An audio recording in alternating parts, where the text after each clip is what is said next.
have a plan of talking about chapter 21 as well. Chapter 21 is about mergers and divestitures. And however, I don't think you're going to have any questions from chapter 21 on your final. I'm just going to cover it because we have the time to cover some more material. Okay. Let's talk about financial crises first. Now, this was a major event in our economy. Actually, it was so important that I wrote a paper about it, and many of my colleagues also wrote papers and books about it. Now, what was this? This was perhaps the greatest economic downfall in our history after the Great Depression. For some of you who are familiar with our economic history, you know that the Great Depression was one of the most devastating events in our history. So this basically was the second biggest, and some economists also argue that it was even more severe than, or more dangerous than, Great Depression. Now, what happened to us basically was first on the housing market bubble that was created by Federal Reserve, or our central bank, and we're going to talk about that.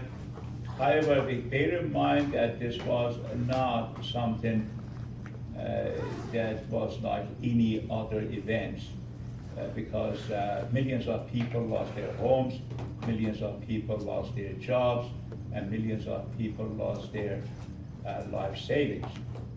So therefore we have to pay attention to it and know a little bit more about it.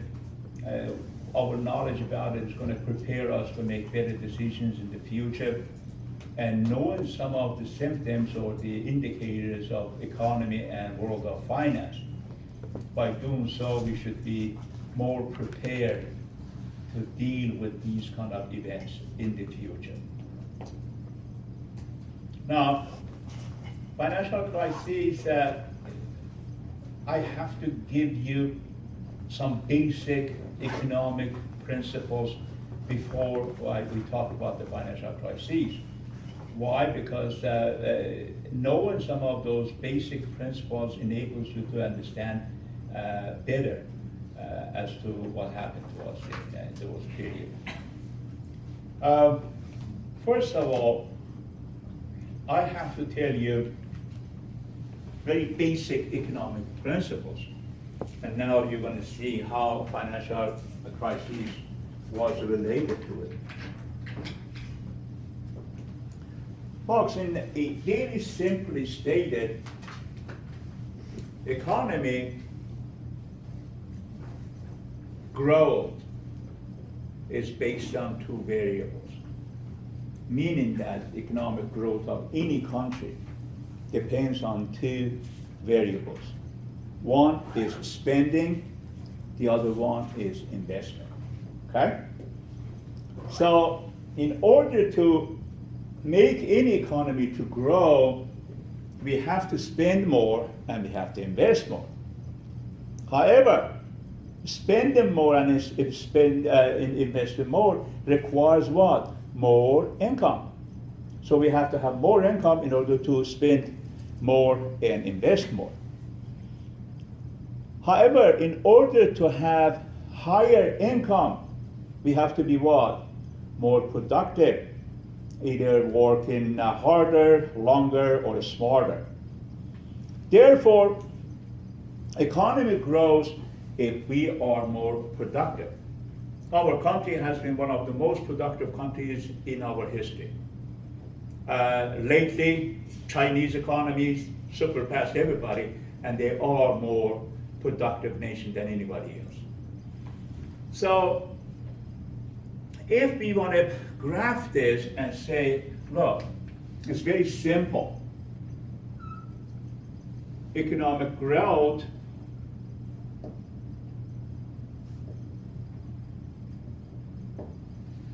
requires more productivity, and more productivity creates more income results in more spending and investment. Therefore, in a long run, we're going to have a growth line like this. And you could also call this as GDP. Okay. Simple. However, it's not. Why? Because when we look back to our economic trend in history, we don't see this. We see economy grows in cycles, not in a straight line. Like this.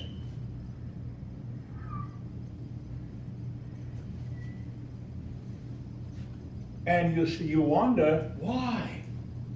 Economy was very simple. Principles are very simple. Work, be more productive, have more income, therefore more spending and investment. And why spend and investment goes together? Because if you have higher income, you're going to do either of these two. Or either going to spend it or what? Save it. When you spend it, it's spend. When you save it, it becomes what? Investment. All the investments are money provided for investments in any economy is by your savings, believe it or not. So, however, we see the cycle. Cycle basically starts with expansion, peaks, goes to recession,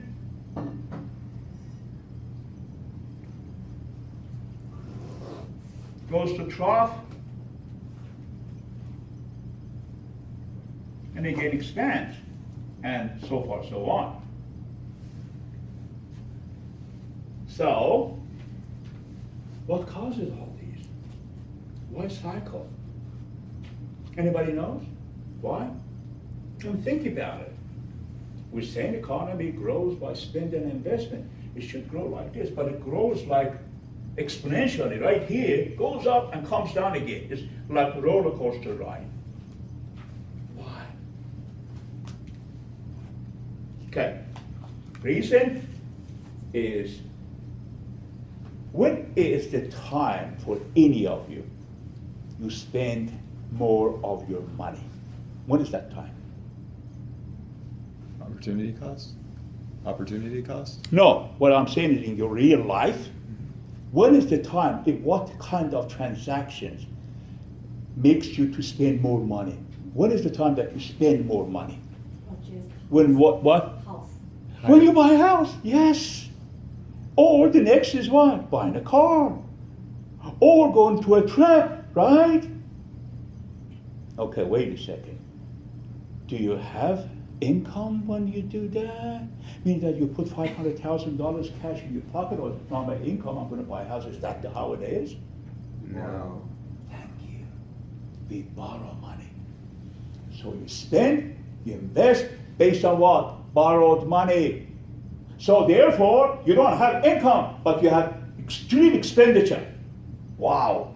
What happens? This happens.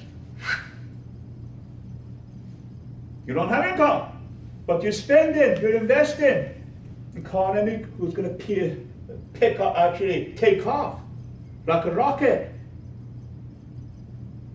But why it comes down? Because you have to pay it back sometime. When you pay back, therefore your income that you have at that time in future, instead of spending and investing, you'll be paying good portion of it to what? Your past debt. That's why economy comes down. That's simple rule in economy. Okay? Now, knowing this fact gives the opportunity for policymakers to make decisions. What are those decisions?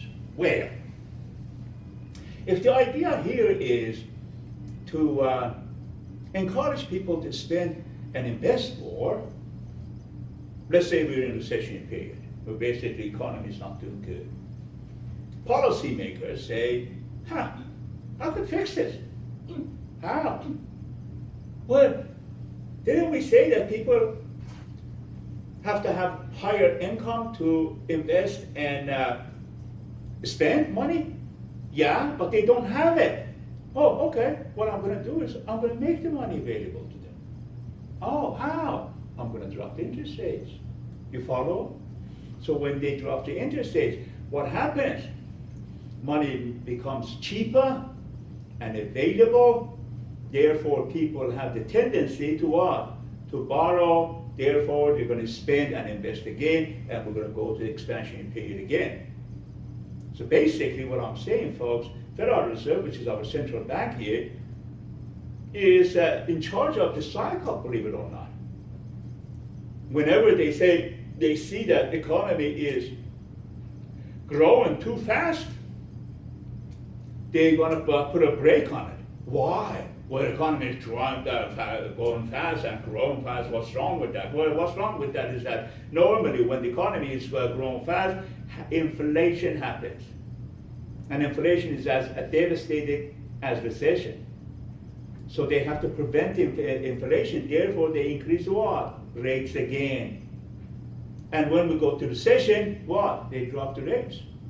And money becomes what? Cheap and available. Now bear in mind, these are very important and very precise statement I'm making. I'm saying money is cheap and available. Well, cheap means what? Lower interest rates. We know that. And Federal Reserve, when they drop the interest rates to low point, money becomes cheap. But also money has to be available. Oh, meaning what? Meaning that who has this money? Well, banks do. And their interest rates are extremely low. Okay, are the banks willing to loan you money? Oh no, then in that case, money is cheap, but it's not available. So the condition is that when the money is cheap, also banks should be willing to loan up. Do they? Yes, they do, because they are part of the Federal Reserve policies. The 7 banks, major banks in the United States, their CEOs are part of the board of governors of what? Federal Reserve. Actually, Federal Reserve has 7 members in board of governors. Those are the CEO of 7 major banks in the United States. And by the way, that's very intriguing relationship, isn't it? Conflict of interest and all. But we're going to put those aside. So, Federal Reserve that has 7 members plus a chairperson, currently is Jeremy Powell. They are the major decision makers. Every quarter, they get together along with 5 other banks that they are interchanged every year, and they form a committee that we call FOMC, Federal Open Market Committee, that consists of 12 members, 7 members of the Board of Governors of Federal Reserve, plus head of the 5 major banks. Other banks decide those 7. And they decide whether they're going to drop the interest rates or what? Increase the interest rates based on what? State of the economy. Is it time to drop the interest rates because we're experiencing recession? Or is it the time to increase the interest rates because of fear of inflation? They decide about it every quarter. Actually, if you watch the news, it was like a couple of weeks ago, Federal Reserve dropped the rates for 0.5 point or close to it. And prior to that, if you guys remember in the news, many times Trump tried to criticize Federal Reserve that why they are not dropping the rates. And that was kind of odd. Because Mr. President, we respect you, you're the greatest leader, but Federal Reserve knows more than you do about the economy.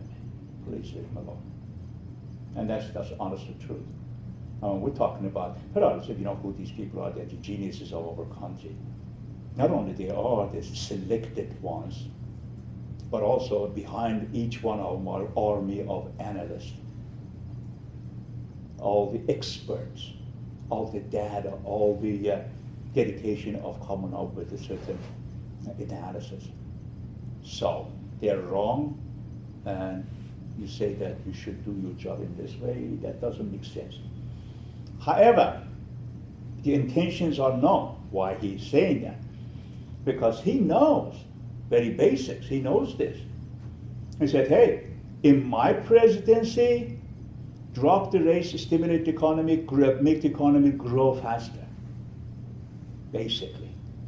Yeah, fine. But you know what happens if they grow faster when you're out of office, let's say, after whatever number of the month or year, higher you climb, harder you're gonna drop.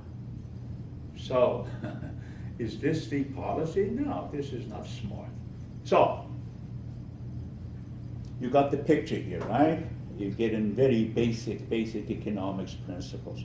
Yeah. Oh, sorry. What's that on the y-axis? What? Trough, T-R-O-U-G-H, meaning the bottom. Oh, no. I No, mean which on your graph, right below FOMC, it says I can't. Oh, economic growth, econ growth. Oh, economic growth. Okay. Yes, I'm sorry, yeah, I have a bad handwriting. Not because I do have bad handwriting, because these days I don't write anymore. None of us writing anymore. I'm even typing these days. So I noticed that I'm getting worse by, writing. I'm sure that it impacts you as well. Stephen? Is what we're seeing in some countries where they have zero interest or negative interest a result of them trying to overstimulate their economy? That is all, those are extreme measures. We had that also. If you guys remember, I don't know if you looked at it, from 2009 to 2012, our interest rate was 0. And by the way, bear in mind, we're not talking about interest rate when you go to bank to borrow money. There are certain steps of interest rates. Everything starts with federal funds rate. Federal funds rate basically is the base for all the rates.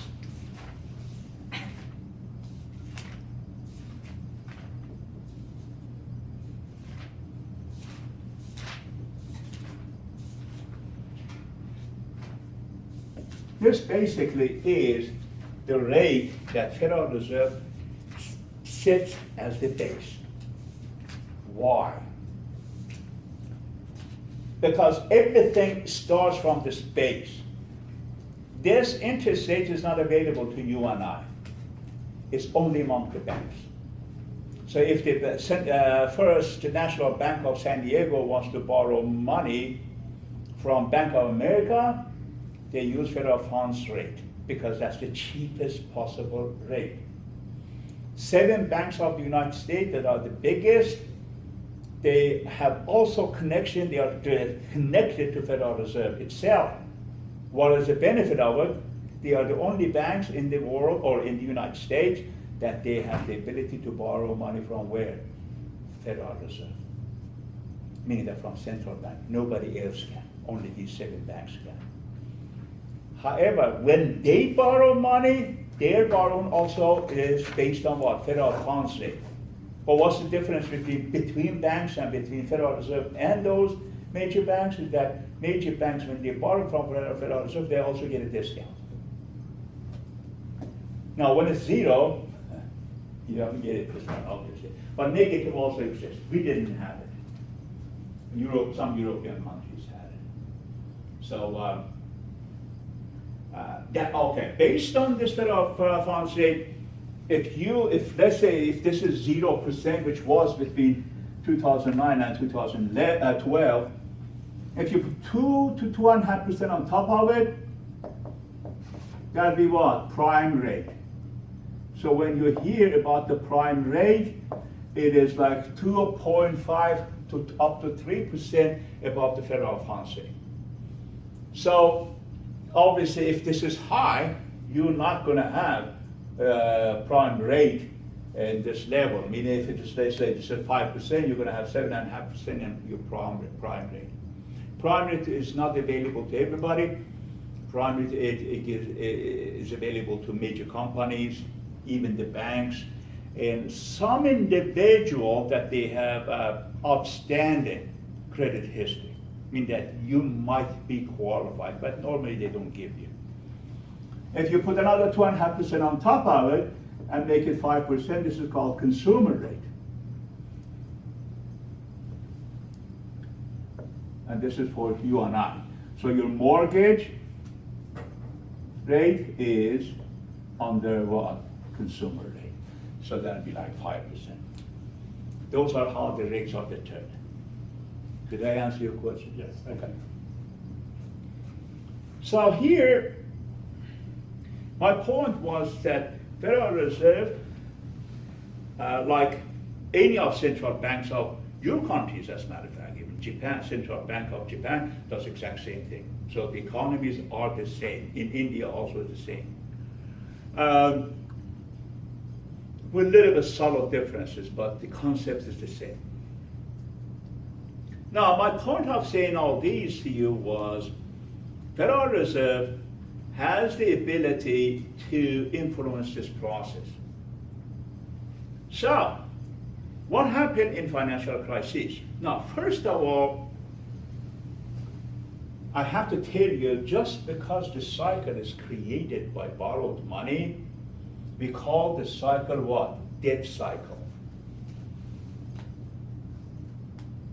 Debt cycle is this. However, this is short-term debt cycle, meaning that from here to here is between 8 to 10 years. Meaning that in average, every recession lasts for 4.5 years. You follow? Expansion the same way. So from here to here, it takes them normally between 8 to 10 years. That's why we call it short-term cycle. Now look, what's happening here? As the cycle goes on, also what? The whole thing is what? Is going up. Meaning that the bottom and top of each of these cycles become what? Higher than the other ones. So when this cycle continues on, we call that what? Long-term debt cycle. So it goes like this. Again, I'm not going to draw it, but I'm going to show it to you. Like this, like this, like this. But if you put a cycle like this,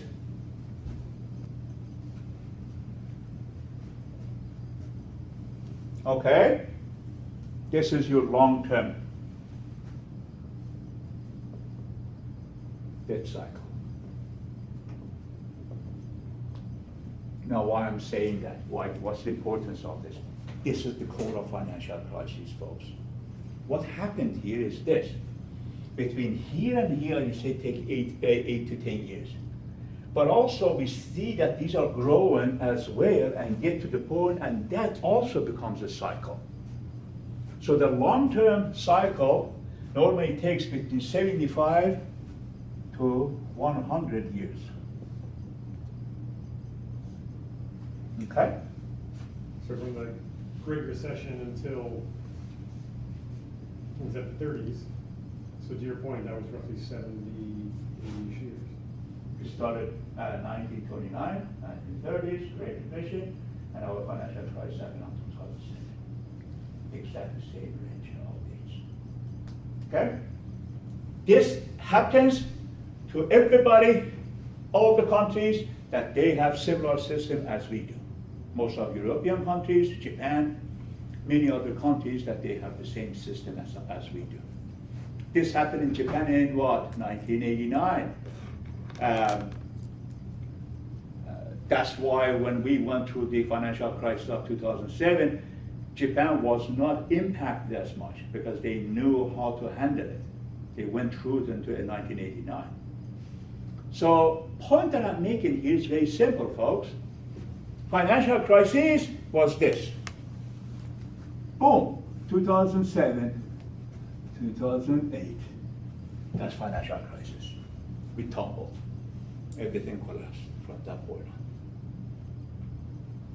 on. Is it inevitable? Yes. Is it preventable? No, it's going to happen. Why? Well, Jesus Christ, I told you. Because we borrow money. If you stop borrowing money, it never happens. But of course, without borrowing money, none of the economies work. Just imagine that you take the borrowing away. We talked about debt. You said that debt, one side of it is credit, the other side of it is debt. Debt is for the individual who borrows, and credit for the individual who's what? Lending that money. And we said credit, the economy operates based on credit, not money. Oh, well, what I'm referring is that physical money or cash or currency. Cash or currency in our society, in our economy, is only 7% of the total money. Meaning that what you think about cash money, pennies, quarters, dollar, $100, those are only 7% of our total money supply. While the rest, other 93% is credit. That's how the economy revolves around credit, not cash. Now, this is a big picture. This is the concept. But what happened to us, now you're going to have better understanding. I'm going to talk about our financial crisis now. I just want to tell you this basic, fundamental concept about the economy for you to understand what is debt cycle, what is short-term debt cycle, what is long-term debt cycle, why we have even cycles, to understand what financial crisis better. Now, having said that, let's focus on our financial crisis of 2007-2008 in the United States.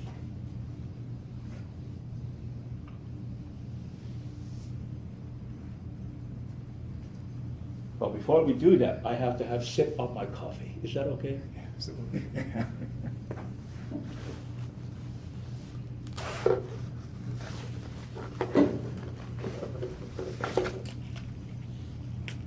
I'm going to take the cycle from here and put it here a little bit bigger because I'm going to talk about it.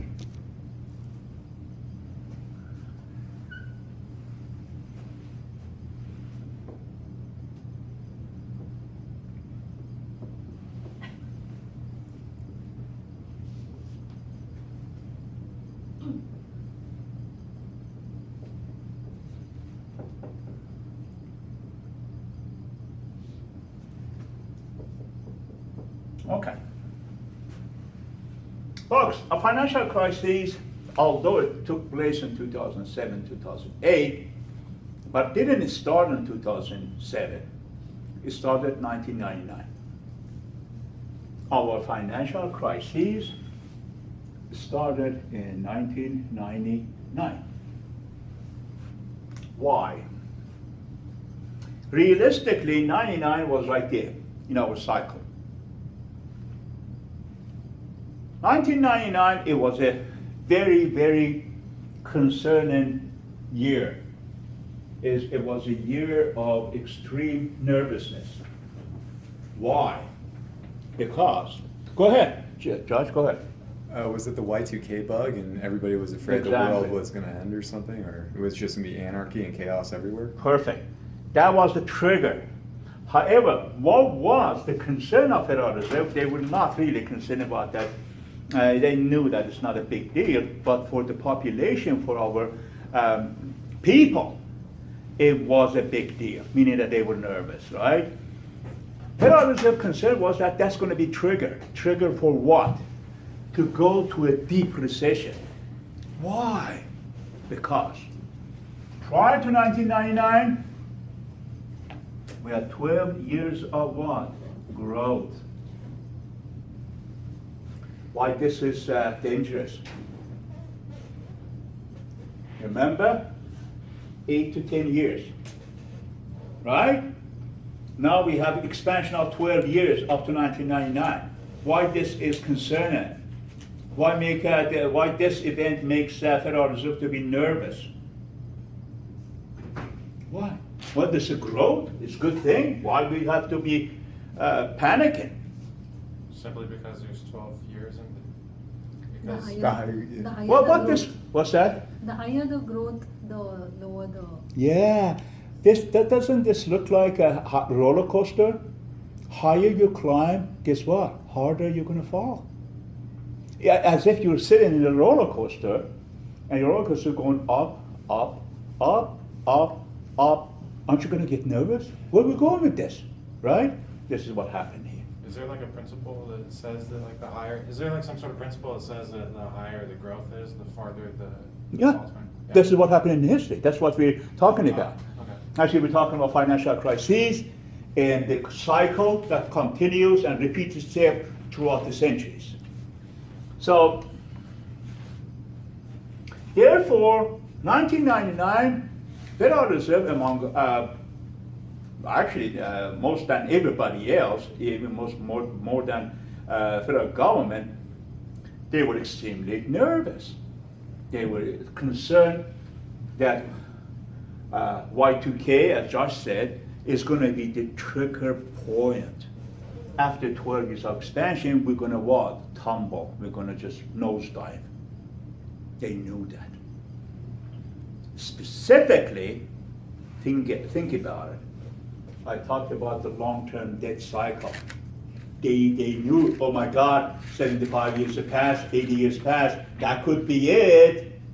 That's what I'm talking about. Meaning that they don't have the crystal ball to take a look at to say when that peak is going to happen. Nobody knows when is the peak is going to happen. That's always the future. When it happens, then we say, oh, peak happened. If anybody forecast a peak, it would be millionaire overnight. But nobody could. So when it happens, oh yeah, it happened now. So what Federal Reserve was anticipating, and they said, oh my God, this could be the peak because 75 years passed from the Great Depression period. Actually, if you look at it, that is 77 years past the Great Depression. And we say between 75 and 100 years this happens, always. So here we are. They kind of know it's inevitable, it's going to happen. So, think that your Federal Reserve Board of Governors sitting here, and God forbid I'm the chairperson. Folks, we know it's going to happen.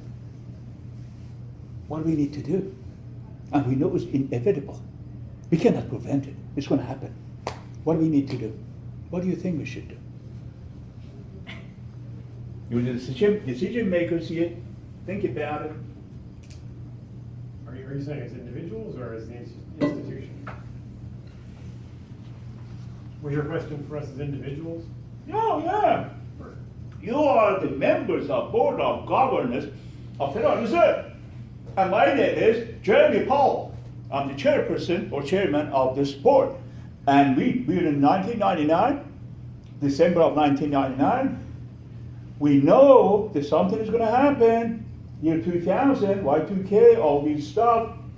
And we're concerned that this should be a trigger point for our what? Long-term debt cycle peaking up. And then we're going to be tumbling down. We're coming down. What do we need to do? We have tools. Interest rate is one of them. And Federal Required Reserve Ratio is another one. And also Federal Open Market Committee decision buying and selling treasury bonds. Remember we talked about it in the past. Also another tool. We have 3 different tools. And each one is also going to be effective in certain scenarios. Now, But are you saying that selling bonds and the rate are different, or isn't managing the rate a function of selling or buying bonds?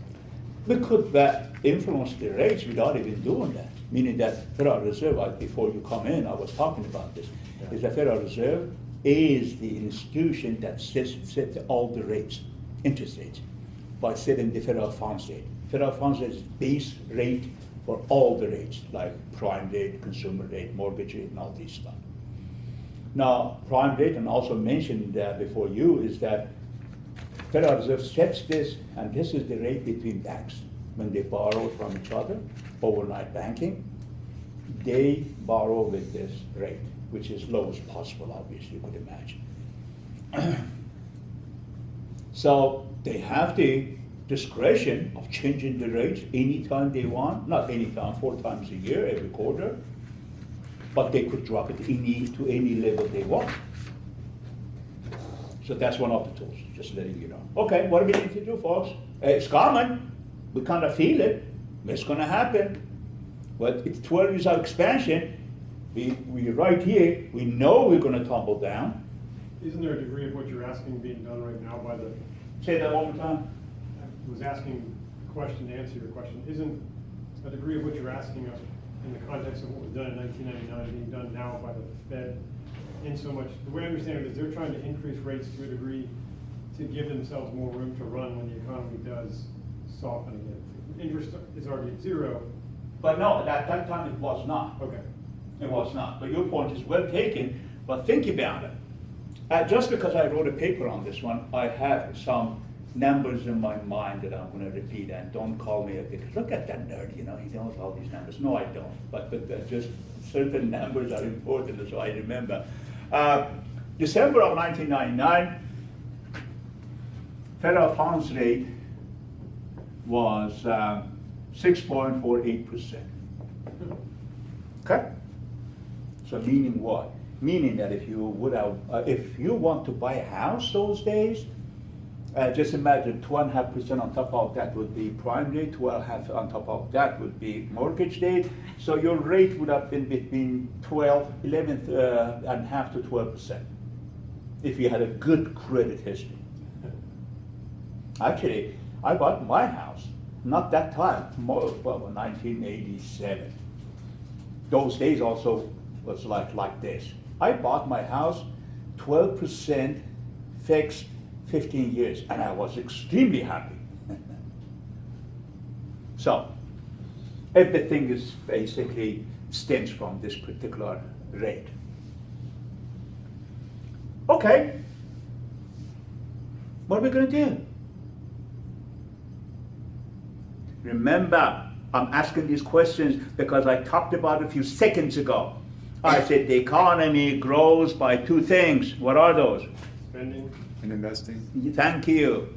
so drop. So, we're going to be going down. Let's just stimulate the economy, at least they drop the rates, and people have opportunity to borrow more money. And when they borrow more money, they're going to either spend more or invest more, and both of them is what we want. Make sense? But wait a second, we're in the expansionary period. Yeah, but we know we're going to come down. So it's like this. It's like you're in an airplane, God forbid, and the airplane has malfunction. You know, eventually you're going to come down. I mean, you're going to crash. You know that for a fact. There is no other way. What is the next best thing you do? Besides saying prayers, of course. Parachute? Set it down. Parachute, grab the parachute, thank you. Exactly, take that severity of the downfall away. Create a kind of a buffer, if you will. It's like parachute. What is parachute? Stimulate the economy before we go to recession. Why this is impactful, why this is so important, because normally all the policies, when they are decided and implemented, till it takes place and be effective in the economy, there is a lag. And sometimes this lag is to 6 months to a year. So if we do that when we are going down or we hit the ground, if we implement these policies, it's going to take another year to impact the economy. By that time, we'll be dead. Okay? So let's do it now. By the time they take place, downfall is going to happen. And that would be the parachute effect. Everybody's with me so far? Okay, now. What's that parachute? What is it? What do you think it is? Now let's say, again, put yourself in that realistic position. I'm giving you all the background in it. No, I'm asking you, hey, ladies and gentlemen, board of directors of Federal Reserve, this is the scenario, this is the situation. What are you suggesting? Stimulus. Stimulus, okay, how are we going to stimulate the economy? And remember, I mentioned the tools, right? 3 tools that they have, FOMC, required reserve ratios, and it's an interest rates. What was the first one? Interest rates, first one. Second one, FOMC, Federal Open Market Committee, that they buy and sell treasury bonds. And third one is required reserve ratios. Wait, so, Required reserve ratios. I guess I misunderstood a bit about how it works. They actually set the interest rate artificially, they don't have to do it by buying or selling? So it's just totally arbitrary? Okay, that's the baseline. You know why though? It's not just they flip the coin, okay? Behind any of these members of course, FOMC decides about this. There are 12 entities, 7 members of the Board of Governors, and 5 members of the major banks that are selected for that particular year. They form a 12-member committee, and they decide. Now, like I said, it's not like flipping coin. What happens? Behind each of these members, there's an army of specialists, analysts, finance analysts, gods, if you will, that they are basically helping these people to make the decision. So, they examine the economy. How's the economy doing? Well, our economy is kind of in an expansionary mode, but we anticipate in a year and a half or so we're going to be kind of dipping down, and that could be a sign of a recession. So right now the rates are 1.75%. Shall we increase it or not? Boom. Millions of data and information on the table. They analyze it and they decide, okay, let's increase half a point. It's like that.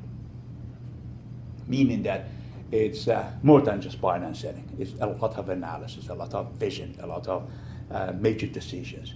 And before you all, I was talking about their decision, and I said that, look, our president, Mr. Trump, was insisting that how come you're not dropping the rates? And I was kind of making a joke about it that your job is different, Mr. President. You don't know even 100 of what these people know about our economy. So leave them alone. So, by the way, this is not a political science course, so I'm not going to talk No, but about it's that. interesting, because he is one of the first presidents to openly criticize the Federal Reserve. Usually it's a very, It's the first one to do it so much. And you know what, folks, this is no different. By the way, let me allow me, we get half the time today, so we're going to talk about good stuff. Allow me to tell you about the status of Federal Reserve.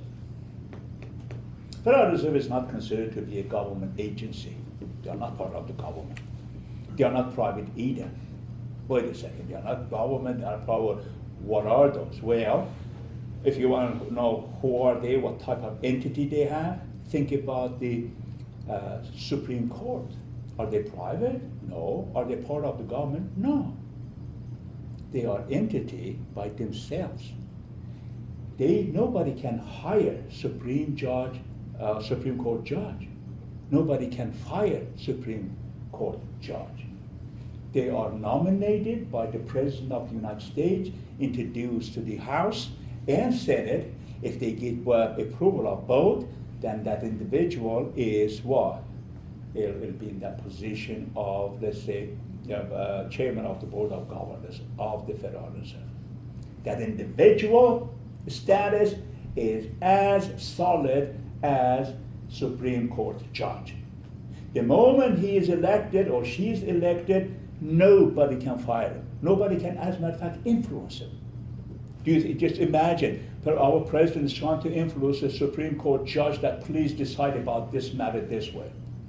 Are you kidding me? That happens too now. Yeah, well, he's trying. But Yeah, if it happened, it's a conflict of interest. If it happened, it's a sad news. Okay? Yeah, and then I'm not so who am I to tell you it never happened. You know, I wasn't behind the closed door to know what went on. But it shouldn't. That's the point. If even you don't like the board of chairman of the board of the governors, you cannot fire him. You could impeach him the way that we could impeach our president. You follow? That's their status. Therefore, they cannot be or will not be influenced by anybody, including our president. Now, Mr. Trump's comments basically was politically motivated comment that basically was saying that, hey, if you drop interest rate, you're going to keep the economy growing as it has grown since his office. You know that took his office. Our economy is, as a matter of fact, growth exponentially. These are wonderful times as far as the economy is concerned. And he wants to continue on this. But like I said earlier, well, they're not going to listen to Mr. President because, yeah, okay, they did all the artificial things, meaning that not dropping the rates without even considering the state of economy, just because of the suggestion of our president. What's going to happen is that we're creating another financial crisis. We're climbing up, but we're going to drop like a rock. So, just because what, pleasing the president, we're going to do that? No, they wouldn't.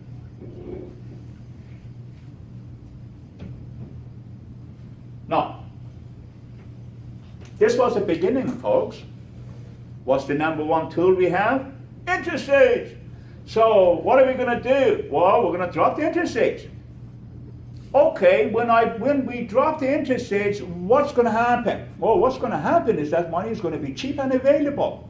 But also, remember, I said there are two distinctions. Money being cheap is that lower interest rates, right? But the second condition, which is as important, is what? Availability of that. Meaning that banks are willing to loan you with any condition. Oh, well, wait a second, Dan, you want money? Let me see. Bring the date of birth of your grandmother. Let's look at where was she was. Yeah, they could do that. They will never give you any money. But also, they could say, hey, come on here. Do you have a pulse? Yeah, you're qualified. Here's your money. You follow? They have that ability. However, in order to facilitate this, they need the federal government's help. Why? Because there are laws out there. Lending practices laws. You cannot loan to anybody. There are certain guidelines by which you only pick the prime borrowers and qualified borrowers, and they're the only one who's going to be borrowing money. But guess what? Federal Reserve wants everybody to get money because that's not going to do it. That's not going to do the job. We want majority to borrow money and spend and invest and do whatever the hell they want to what? Prevent this downfall. That's what they wanted. And they're going to be dropping the rate as much as they possibly can. And they're going to tell the banks, loan as much as you possibly can without any restrictions. Are the banks going to listen to that? Let me see if you're with me. I already talked about this a few seconds ago. Are the banks going to listen to this? Of course, you know why? Because the CEO of those banks are the board of the governors. You're making a decision about your own decision. So, yeah, of course. So, what's going to happen here? What's going to happen here? Interests are going to drop. People are going to be motivated to borrow money, and money is cheap. But there is one obstacle here, number one, and that is the law. What are we going to do about these laws? Siegel and Glass law and many other lending practices law. Okay, we're going to tell the Federal Reserve, hey, you want us to fix the economy? Yes, we want to. Help us out. How? Get rid of some of these laws. Okay, that's what they did. So, you mentioned like changing the interest rate, money becomes cheap and it becomes available.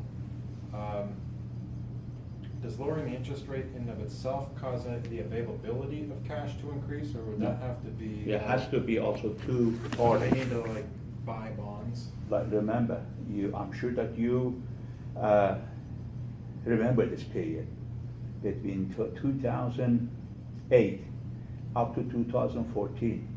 Nobody could have borrowed money from bank despite the fact the rate was 0, 1, or 2%. Remember that those days? Yeah. You have, okay? Why you couldn't borrow money? Because banks not willing to loan you. Right. That is the biggest obstacle. Actually, my sister was extremely angry those days. My sister is well off, whatever. She wanted to buy few houses those days because there was like, after the financial crises, short sales, if you will. She wanted to take opportunity of buying some houses for investment sake. And she went to any bank, nobody wanted to lend them money. She was furious. You know why? She was shown her account that I have $5 million in here, you idiot. I'm not going to run away. These are my collaterals. I have a house that is $10 million. Here's collateral. Why you're not giving me any money? She was angry. And when she talked to me, I said, it's not you, honey. This is the policy. Because they have lost billions and billions of dollars in the financial crisis. They're not going to loan anybody. And the intention of the interest rates being loaned is that to stimulate the economy without making the money available to the public, because they have burned by the public. And we're going to talk about it. So, let's go back here. Oh, wait a second, we're going to drop the rates. Yeah, okay. What are going to be ramifications of this? How this is going to impact our economy? Actually, it's a brilliant idea, because I remember those days while I was teaching, I was also updating my students about the state of economy, and I said, these people are brilliant. You know what they're doing? Deliberately, by dropping the interest rates, making money available to subprime borrowers. Also, their target is housing industry.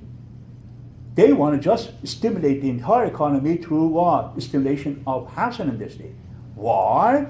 Because housing industry, if it's stimulated, the whole nation is going to be stimulated. Why? Because think about it. All the industries that are directly related to housing industry, like what? Banking system, transportation, lumber industry, roofing industry, furniture industry, whatever, those are all directly connected to housing industry. Also, every company in the world, well, in the United States at least, also indirectly they are connected to housing. Every company. Like what? Okay, let's suppose I have a hamburger joint in this area, La Jolla area, let's suppose. And I'm looking at the Chula Vista area, and I say, my God, look, how many housing project is going on here? That place is going to be another city, major city. So what's going to happen to it? I'm going to open another branch in there. You follow? That's exactly it. When you go to any newly built housing project, before you move into your new house, you're going to see that there's a Bed and Bath and Beyond is there, Kohler's there, Walmart is moving in, and you have already 3 Starbucks in there, right? Aren't they impacted by no housing? Absolutely, every company is. And the idea here was that, oh my God, these guys are brilliant. They're going to stimulate the housing, targeting housing industry by interest rates, and housing industry is going to pick up, and the whole economy is going to come back. Wonderful. That's what they did. 6.48%. They dropped it half a point every time for next 3 years. By 2003, this became 1%.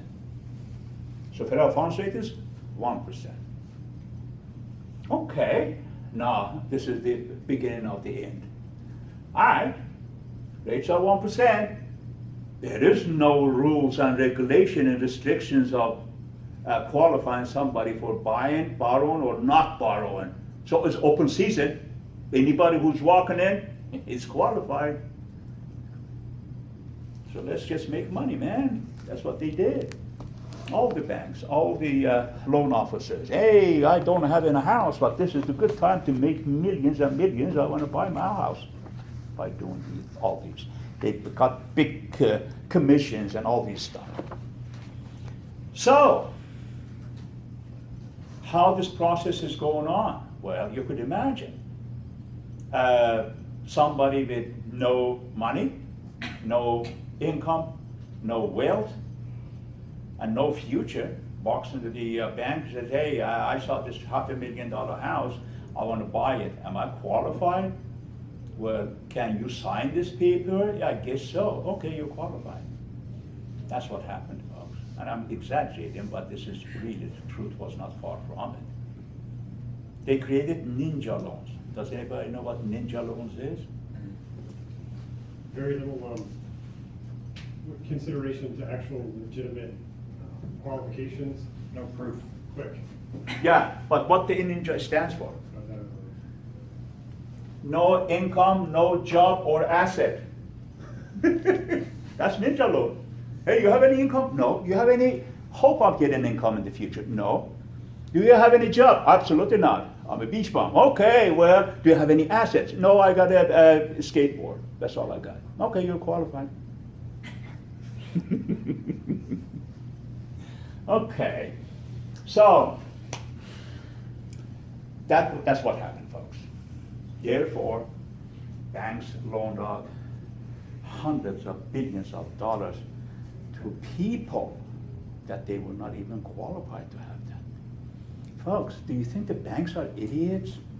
They say, hey, here's my 500,000, take it, and I know that you're not going to be able to pay back. You know, banks are not idiots. They're not going to do that. So how are they going to loan out? Okay, 3 years fixed, after that adjustable. That's how they're gonna, or interest-only loan. Or if you're very qualified in certain aspect, 5 years fixed, and after that adjustable. So meaning what? They know after 3 to 5 years, rates are gonna be like this, so they're okay. But after that, rates are not gonna stay 1% forever. After 4 years or 5 years, Federal Reserve is going to increase that. Why we know that? Because if they don't, we're going to create hyperinflation. Too much money in the society, not much of productivity. That is the meaning of inflation. Federal Reserve has to change this, increase this. And when is the anticipation of the time? Between 3 to 5 years. Okay, so let's offer the loans with 3 years fixed and the rest adjustable. So when it becomes adjustable, what is your loan right now? If its federal funds rate is 1%, prime rate is 2.5%, your mortgage rate is 5%. You're paying 5% now. When this 1 becomes 5, how much are you going to pay? 5 times more. Yeah. Yep. So they knew that. If any bank or any loan officer, any individual bank manager, if they say, no, we didn't know that, they are just bluntly, they're lying to you. What are you talking about? Your bank manager, you didn't know this? The Federal Reserve cannot keep that forever? So they know. So basically, what are we doing here? We're entrapping people. Hey, Dan, but this is human nature, by the way, folks. You may say, well, no, that wouldn't happen. If I'm not qualified, I'm not going to go to bank. Wrong. Human nature is such. If somebody offers you money with the low rate, you're going to take it whether you want it or not, whether you need it or not. That's human nature. How many of you would say no if I come to you and say, yeah, you're qualified for $500,000 with 2% interest. You want to pay off all your debt and buy a car or go to a trip? 90% you're going to say, yeah. That's why. Especially people that are not even qualified, they're going to be just jumping at the opportunity as they did. Question. Yes, sir. Do you have an idea at about what time did the banks start wholesale taking these mortgages and then making bonds out of them and just shoving them off their balance sheets? Prior to 2007. Meaning that right around 2005, they start doing this. And they basically, there is no timetable for these people. Let's imagine that you're Bank of America. You issued a bunch of loans You know for a fact, majority of them are subprime. Interest-only loans, they are gonna fail. You know they're gonna be failing. So, you're taking a major risk here. How am I gonna mitigate that risk? Well, bundle it in the packages that are called MBSs and CDOs. Issue a bond on behalf of the citizen, other banks, other investment banks, everybody else. Get rid of them. That's what they did. This seems like a necessary ingredient for banks to create these ninja loans, because It- even if it's a low rate and you know that it's gonna rise in the future, you know, you're not gonna get blood from a stone. Like, people with no money will not pay. Correct. But they want to basically make money at the time. And then they say, okay, well, this is too much risk. Let's just mitigate the risk by what? Securitization. I mean, that could convert all these real assets. And we know that, I think I mentioned this class, hey, when you borrow money from bank, you got bank's money. Well, what banks has is your house. And what they do is they make money, more money, by securitizing your house. And it's their asset, they have all the rights to do that. So they did that. The only obstacle here was what? Okay, wait a second. Which idiot is gonna buy these, right? That's the only question. Oh, we're gonna fix that. How? Who's rating us? Moody's, Standard & Poor's, Fitch. Johnny, give him a call. Well, even not Johnny, the guy CEO of, let's say, Bank of America. Call CEO of Moody's. Hey, Johnny, how are you? Good. How are the kids? Good. You know what's happening these days? Yeah. So be careful about rating our bonds. We don't want to go down. Don't worry about it. I'll see you in golf course. They lied to us. So they rated all the junk bonds. They were all junk bonds. Let me give you a little bit more information about it. When they bundle this, like collateralized debt obligation or mortgage-backed securities, those are bonds. What backing up these bonds are houses. Who are the owners of this house? Oh, wait, we have some subprime borrowers, we have some prime borrowers, we have this and that. Okay. Well, obviously, if you bundle all the subprimes and you try to sell this, it's junk bond. Nobody's going to buy it. You're smart. You know, the buyers, especially pension fund companies, Merrill Lynch, Lehman Brothers, those are not idiots. They're going to look at it, hey, wait a second, what are you saying here? And they may buy it, but buy it on the what? Junk bond. So, what are we going to do? Well, mix them up. They call trenches. They put the top trench, middle trench, and bottom trench.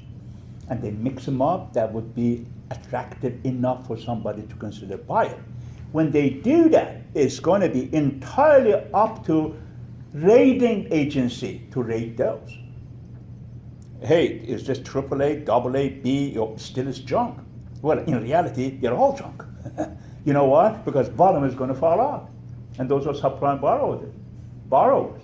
Your total financial asset is going to collapse. Because they're not going to pay the mortgage 2 years, 3 years from now. Are you kidding me? It's all junk bond. But did they rate it as junk bond? No.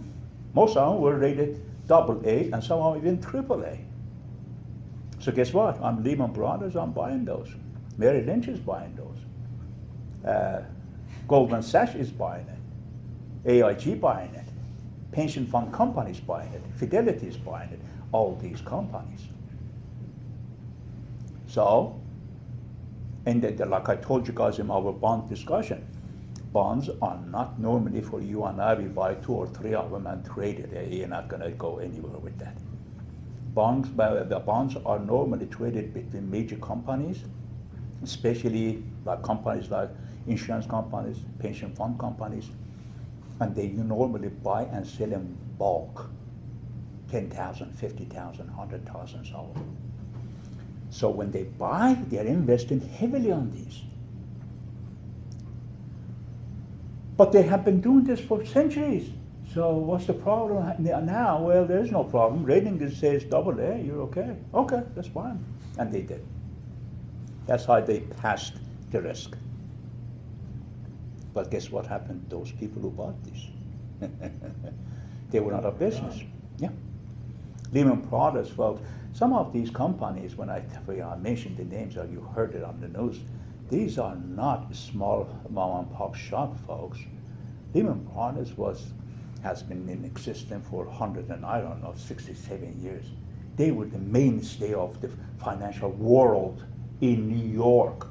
Meaning that whole world was revolving around these big, giant financial companies. They're not small companies. Lehman Brothers went out of business. Merrill Lynch was bought by Bank of America. And you may say, why Bank of America bought this Merrill Lynch? Because Merrill Lynch's stock was $75 at the time per share. And Bank of America said, hey, we're going to rescue you. We're going to buy you, but we're going to pay only $10 per share. Guess what? Merrill Lynch's choice. Did it go out of business or say yes? And they said yes. Chase bought Stanley Morgan. And IAG was bailed out by the Treasury Department, by the federal government. Why Lehman Brothers failed? Why they were the only company going out of business, only major company going out of business? Because HSBC, I guess if I'm saying it, of England, it's also a financial institution in England. They said to Lehman Brothers, hey, we're going to buy you, don't worry about it.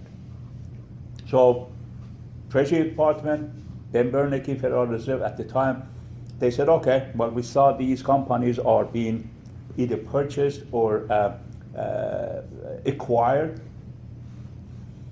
Lehman Brothers was promised by this English bank is going to buy it, so we're okay. Guess what? English bank, after a few months, said, no, our government did not approve this. So it was too late to save Lehman Brothers. They went out of business. Has any of you seen Big Short movie? See it. What I'm talking about here is on that movie, and it's given to you with all the details. Actually, now you're going to understand that movie. Many people don't understand that movie because it's so technical. But now you should be able to really see what's going on. Now, long story short, because I want to just get to bottom of this. Now you see what's happening here, right?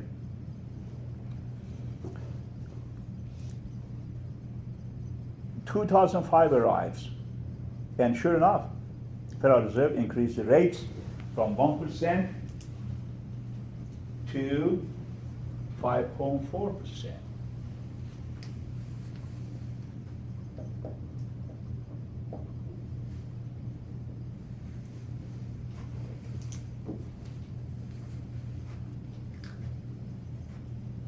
Of course, some people also, some economists criticizes Federal Reserve also that, hey, you knew what we're into.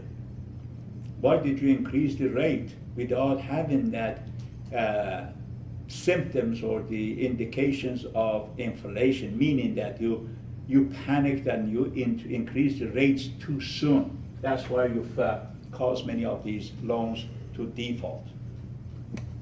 And that could be argued also. They shouldn't have. Why? Because they didn't know one thing. Well, I don't know if they don't know it, but something that is based on the argument, and that is, why you're increasing the interest in this situation like this, knowing the fact who's involved in it. All the subprime borrowers, banks, and all these, especially all those investment banks. Why you're doing it? The answer those days would have been, oh, we're fearful of inflation because too much money in the economy and no productivity matching that growth creates hyperinflation. Let me give you an example of what I'm talking about. If this is the total productivity of all the goods and services in our country, and this is all the money that buys these, let's say this is $1, this is whatever the total model. If we increase the amount of the money without increasing the productivity, this is exactly what happened. While productivity didn't increase, we did not increase our GDP because of this. GDP could not have been increased because the amount of the spending and investment wasn't there. However, the amount of the money is increasing. So next year, It's gonna take 2 of these to buy the same thing. The following year, 10 of them, so far, so on. That's inflation and hyperinflation.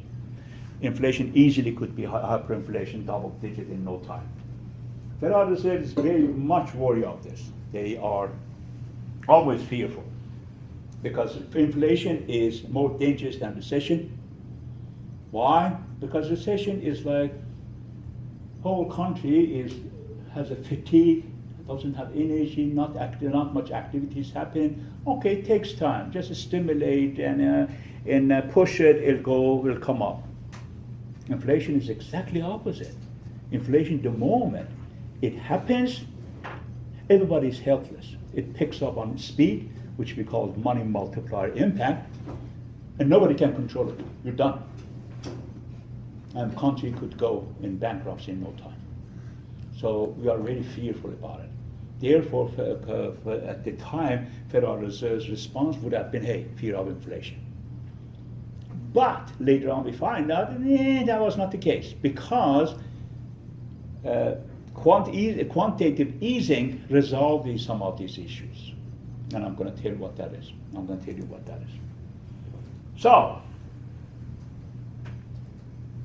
obviously you could imagine many people who purchased houses, they were not qualified.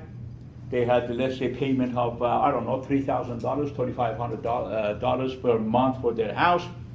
Rates are adjustable. They are 5.4 now, so their payment is $5,000 or $6,000. Guess what? Your take-home money is not even $6,000. What are you going to do? Well, let's sell the house. Let's get rid of it. Housing is going down. How much you pay for this house? $500,000. No, nobody's going to buy this for $300,000 these days. So what are you selling? You don't have any equity in here. So what's the choice? What am I going to do? I cannot make the payment. I cannot sell the house. What am I going to do? What do you think they did? Walk away. Get out of here. Go to borrow a tent or something. Go to an apartment or something. Go to live with your uncle for now. That's what happened. Millions of people, they lost their homes exactly the same way. I have seen some of those short sale. At the time I was looking around to see if there is an opportunity for investment, and there was a lot of opportunity, but no bank gave me a dime. So I just, okay. So I went to some of these houses. Folks, it was sad scene. Windows are broken, doors are broken, sinks are missing. The copper wires are missing from underground. You know what that indicates? Hey, bank, if I cannot have it, I'm not going to let you have it. I'm going to destroy this house before I leave. That's what they did. Just frustration of the people that it was sad, very sad. So. So you were in Stockton? Hmm? You were in Stockton? No, I was in Sacramento. Oh, Sacramento. okay, 'cause I know it was a pork company, right, that you were working for? Well, a transportation company, yes, roadway, yeah. Mm-hmm. The tricky thing was a lot of families had taken out those loans, but then pulled equity out of the homes to buy boats and take vacations or buy second homes. And because I was in Arizona when it happened, and Arizona was in a default state, meaning if you had a primary loan, you could walk away from it and they would forgive it. You would incur the damage of foreclosure on your credit, but they wouldn't come after you.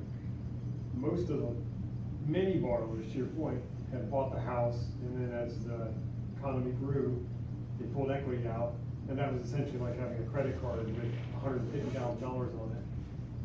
And they didn't know that wasn't forgiven. Yeah. So they could walk away from the house, but they still had. Actually, I'm glad that you brought this up. I'm going to tell you that was not forgiven, even that first scenario.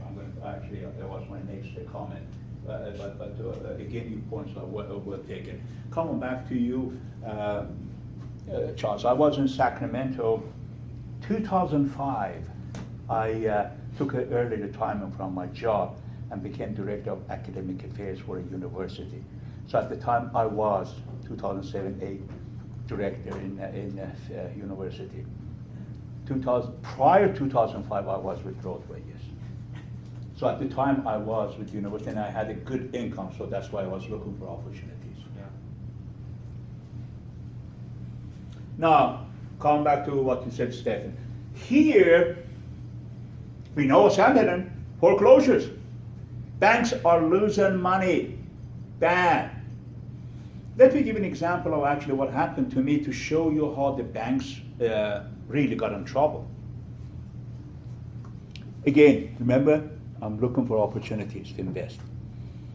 I don't have much of cash. I got a little bit of saving, but it's not enough.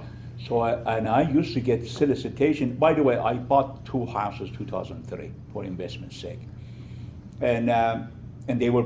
I paid like $300,000 for each one those days in Sacramento, and I used to get solicitation for each house, $400,000 loan, which was insane. I paid $300,000 for it. You give me a what line of credit for $400,000? If I was a crook individual, I would have got that $400,000 and never showed up. Hey, take my house. It's okay. You see what I'm getting at? It was it was insane. I said, well, you know what? I'm not going to get involved with this stuff, but I want to buy, invest in some opportunities. So I'm going to go to bank and ask for a little bit, see what happens. I went by, my bank was Citibank. So I went to Citibank and I said, you know what? I don't need much. Can you give me $80,000? I needed $80,000 to do something. They said, sure, Dan, no problem. You have all these houses. Okay, good. No, this is, I don't know, Monday or so. Come back on Friday, your check is ready. Oh, wonderful, great. I don't know, Wednesday or so, I flew down to San Diego to see my parents, and I stayed weekend. So Friday, I was supposed to be picking up the check. I called the bank manager and said, hey, listen, I'm in San Diego. I'm not going to be making it on time for Friday. So I'm going to spend the weekend here. Is that okay if I pick up my check on Monday? He said, yeah, no problem. Monday I showed up and he says, Dan, we got a problem here. What's the problem? Do I have something? No, it's not about you. Here's your check, as a matter of fact. But I cannot give it to you. Why? Because this morning, Citibank announced that we put on a freeze in all the loans, even the ones that are issued. And I said, why? He said, the reports came out, $2.5 billion loss on first quarter alone for Citibank. We're stuck. We're dead. Not dead that you're out of business. In loan business, loan out money, not a penny to anybody. That shows you how they got in trouble. So, here we are. We've got millions of people losing their homes, millions of people losing their life savings, millions of people losing their jobs. Of course, the economy is tumbling and tumbling. So we're in bad shape. But what is the most concerning area here? It's not you and I. They don't give a damn about you and I, to be honest with you. It's banking. Banking is going down. Financial institutions are crumbling. They're collapsing. We cannot afford doing that because especially in our system, the countries that are like our system, financial institutions are the core, heart, and soul of the whole economy. They go down, the whole nation is going to go down. We cannot afford doing that. So what do we need to do? Well, rescue, bailout packages, if you will. Okay, this issued bailout packages. How much is, how many, well, of course, bailout package normally is in this way, at least in that event, it was like this. Okay. We're not going to hand out money to banks, okay? However, what we're going to do is we're going to give them money and buy those what? Toxic mortgages from them. Follow? Hey, Merrill Lynch, how many of these you got? Well, I got $400 million of them. Okay, give it to us. Here's your $400 million. We're going to hold those toxic notes, toxic mortgages. And that was a trade between the federal government and the major banks.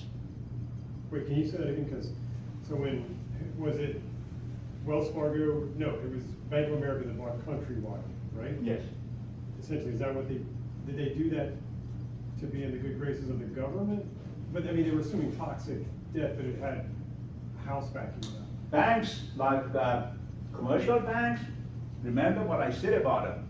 They got rid of most of their what? Toxic notes. Right. By passing on to, let's say, Mary Lynn. Right. So commercial banks were okay. That's why Bank of America bought Mary Lynch. And Mary Lynch with the whole lot of the bonds that Bank of America issued. However, still they were showing losses, all the commercial banks, despite that passing majority of their risk to other institutions, and still they showed losses. Like I gave you the example of Citibank. They were in trouble as well. However, they were not sinking, meaning that because of those commercial banks, federal government would not extend that what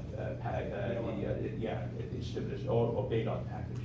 Meaning that, yeah, you're losing money, but you'll be all right. Because do you know how much is the total asset of Bank of America? Meaning that all the deposits that they have. Watch how much it's worth. Anybody? $2.5 trillion with key folks. That bank could buy majority of the countries around the world. GDP of majority of countries is not even $2 trillion. Are you kidding me? That's who they are. So yeah, you're losing money. Too bad. How much you lost? 4 billion. Yeah, you'll make it, don't worry.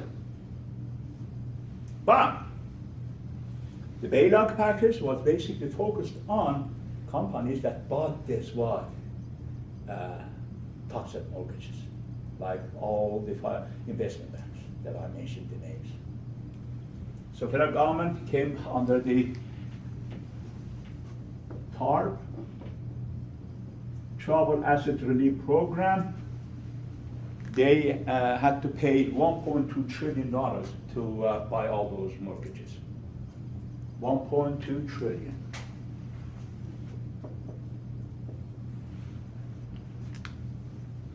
Okay, here is the thing.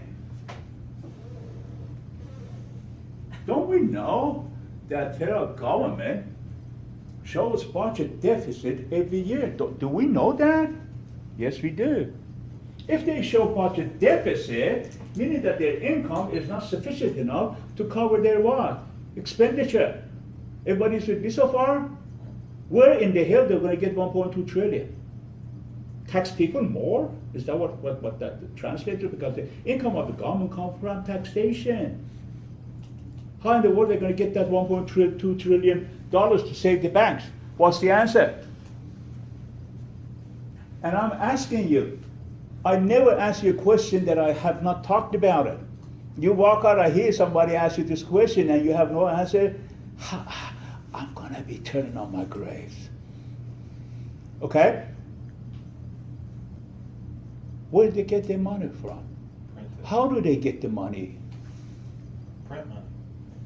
Well, the government cannot print money. Talk to the Fed. Yes, and how it happens, I talked about it. When federal government wants money, they go to Fed and give them what? Treasury bond, and then get money from Federal Reserve. They issue treasury bond to everybody. But remember when I talked about treasury bond, I said that majority or the biggest source of income from the government is when they sell treasury bonds to where? Federal Reserve, central bank.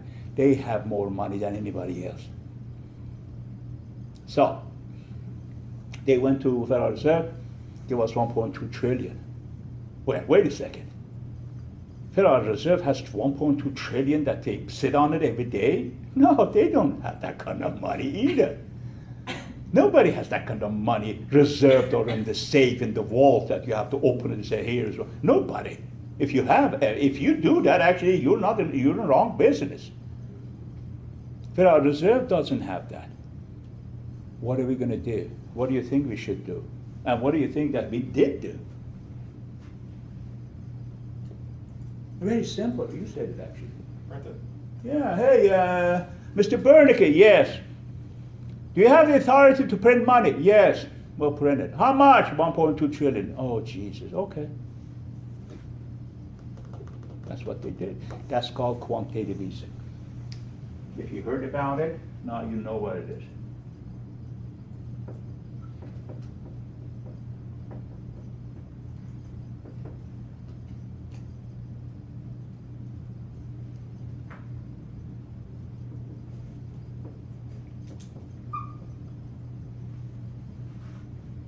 Or Q easing for short.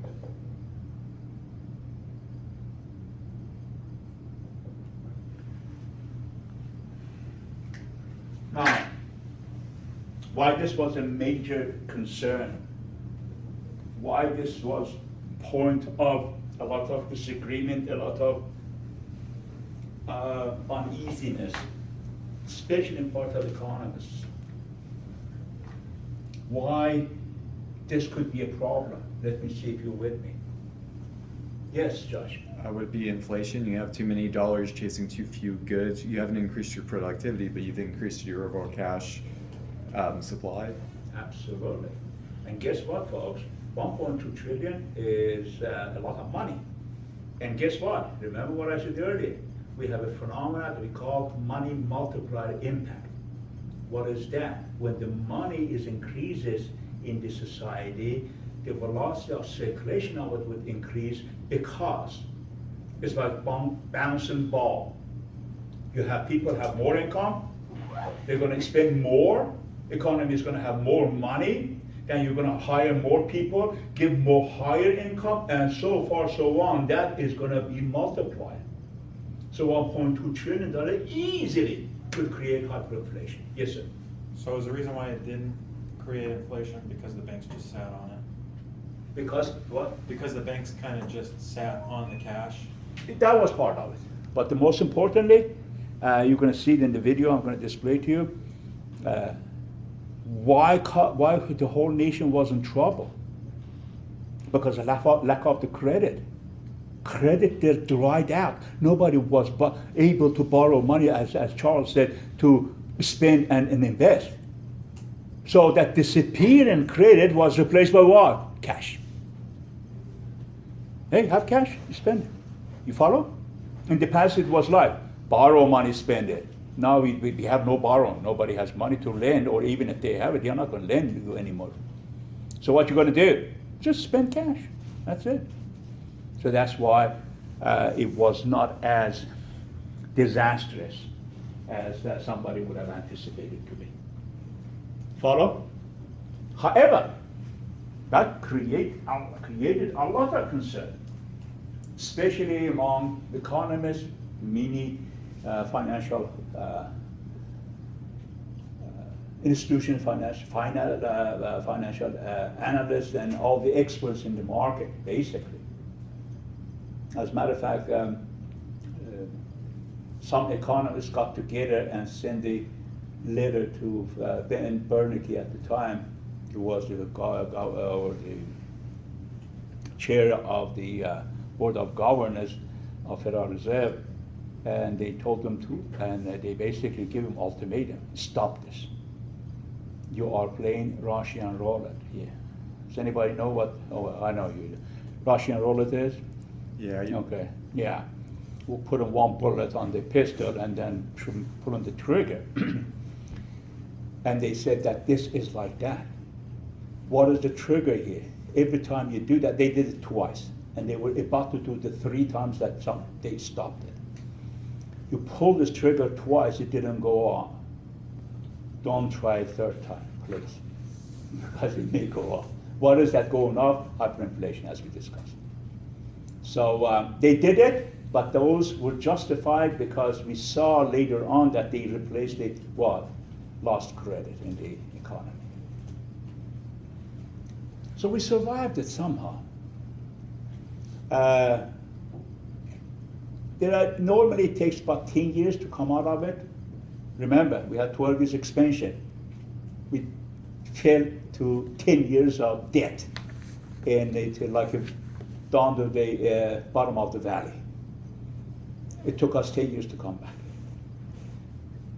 So does that mean that compared to the 8 to 10 year cycle you highlighted before, in the short-term cycle versus compared to the long-term cycle, is the recovery period after one of the 75 to 100-year episodes, like, you know, we've been going strong now for a good number of years, are we overdue again for another setback on the short-term scale, short-term level, or are we, Okay.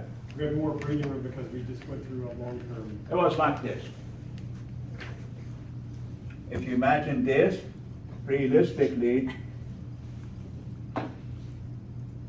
and it's not going like this for 8 years, Right. went like this. So this took 10 years. And in average, that's like 4 years. And that's, by the way, there's a term for it. We say lost decade. Lost decade refers to that recovery period Okay, back from to the you. greatest, yeah. Okay. You got some ideas? Yeah? I think this is fascinating, especially for our course, because you're going to deal with, in your research, you're going to deal with some good stuff, like the role of the financial institutions, role of the commercial banks, role of the Federal Reserve, what was the impact of securitization, who were the investment banks that got involved, and how they impacted by it, and so forth, so on. A lot of good financial information you're going to get. But not only that, but also you're going to be very much versed in knowledgeable about our own history of financial crisis. How important was it? In one of the purpose of formal education is that you know about our history, therefore what? You wouldn't repeat it, or you'll be aware of it when again arrives. So also you're gonna see a lot of eye-opening materials that how so many people lied to us, many people cheated us, not only on many unethical practices, but most of them illegal practices. And this is not Daniel Shaw's opinion, because after the dust settled, all these banks were fined, big fines by the Department of Justice, in terms of billions. Bank of America was fined twice, one time for $5 billion, second time for $2.5 billion, about $7.5 billion they paid on fines to Department of Justice because of their illegal activities. Same with Citi, same with Wells Fargo. All these institutions were fined in terms of billions. Even the Deutsche Bank of Germany was fined $2 billion. And you say, They get why fined all Deutsche? the time. Huh? They get fined all the time. Yeah, and you say, why Deutsche Bank in Germany had nothing to do with us? You know what they were doing? They were hiding Bank of America's money in there. They were talking about, Stephen talking about GE. Here we go. I mean, you're going to see this also in there. It's just so amazing at how they were hiding Bank of America's money in Germany. So, anyways, any other comments or questions about this? I think I gave you some general ideas, right? I hope. Yeah, I hope this isn't too off topic, but going back on the topics of like history and productivity and just the overall economy. So going back to the Great Depression, it's pretty well known that World War II brought us out of it with all of us producing all the munitions for all the wars, in the Pacific and Europe. But anyway, when you flash forward and you look at that same situation during the Great Recession or the financial crisis. Is the reason why the wars in Iraq and Afghanistan didn't really pull us out is because we weren't producing really anything, or why wasn't it the same thing? Why didn't war bring us back out of it? Good question, Josh. The idea behind both events that government interfered with the market to fix the market, if you will, was to spend money. Basically, that was the basic idea. How we're going to spend more money in the society to stimulate the economy. meaning that provide more money, more income to people to spend and invest more, therefore the economy picks up, right? Obviously, this happened in the Great Depression. That in words of Kenneth Galbraith, one of the economists, that he says that Great Depression was like big giant wheel of the economy was rolling down the hill and got stuck in the ditch. And we needed the government just push to just go again, roll down. And that's normally how it is. So that's the purpose why they spend money. Now, in Great Depression, they did that. They did to the greatest extent, meaning that John Maynard Keynes, who basically initiated this idea, and he was British, by the way, writing a book about our economy at the Great Depression period, he said, you know what, I have the solution for you guys. This is what you're going to do. You're going to have government play the role of consumer, because the idea here is that why economy is in bad shape, because nobody has the income to buy goods and services. But forget about people. Government could do the same thing. Buy stuff from the companies, from the farmers. Those days, of course, the cause was a farming industry, not financial industry. Because the dust storm of those days created this Great Depression, not banking system. This financial crisis was about banks. So are you telling us, let's say government says, are you telling us that we just produce things, buy things, but we're not going to give it to people, because if they have it, they're not going to purchase it back, you know? So buy it and throw it away, yeah, that's the idea.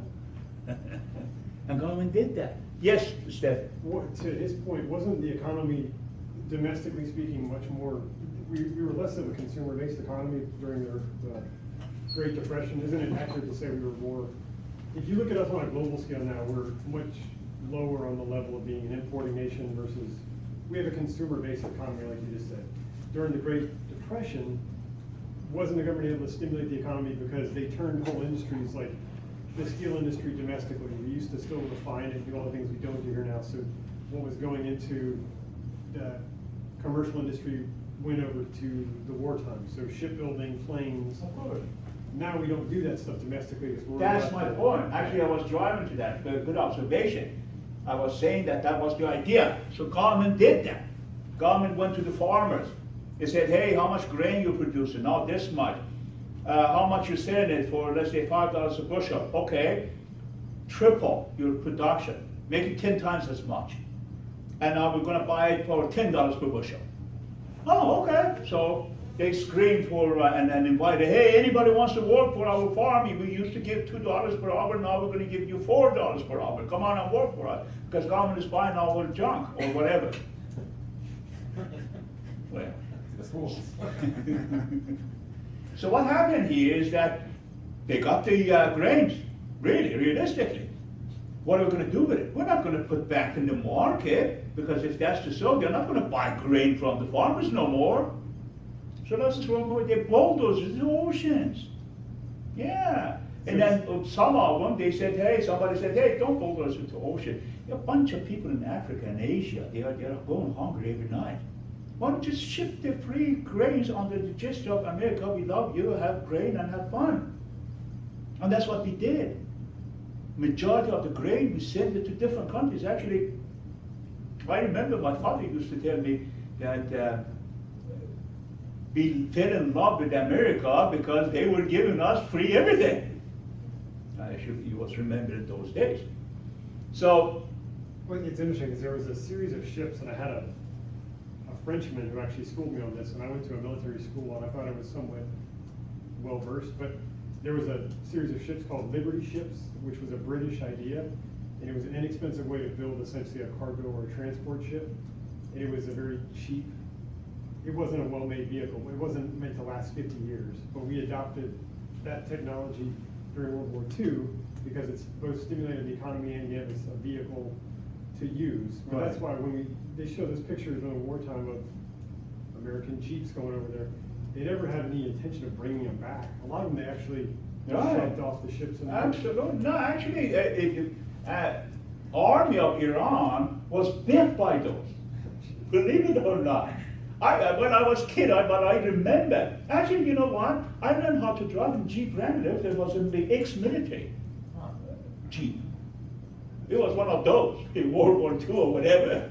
But it was running, so I learned how to drive the Dodge. Now, coming back to what Josh said, and also connecting this to your comment, is that that's what we did in Great Depression. As a matter of fact, if you ask your grandparents, if you're around, do you remember government cheese? They will tell you. I've heard a lot of stories Yeah. about it. So what Yeah, was that? Government went to cheese factories. He said, hey, we're gonna buy you cheese. How much? $5. No, we're gonna give you $10. Produce as much as you can. Well, they cannot give it to public. And they didn't want to throw it to the ocean and cheese, let's store it. And they stored it for a number of years. Like 40 I years. guess it was like 1940s or 50s. I think it was 50s, I'm not sure. Finally, somebody said, my God, what is this stinking odor is coming from? My God, let's get rid of these. So they started, we're out of depression now. So they started to give away these free cheese to everybody.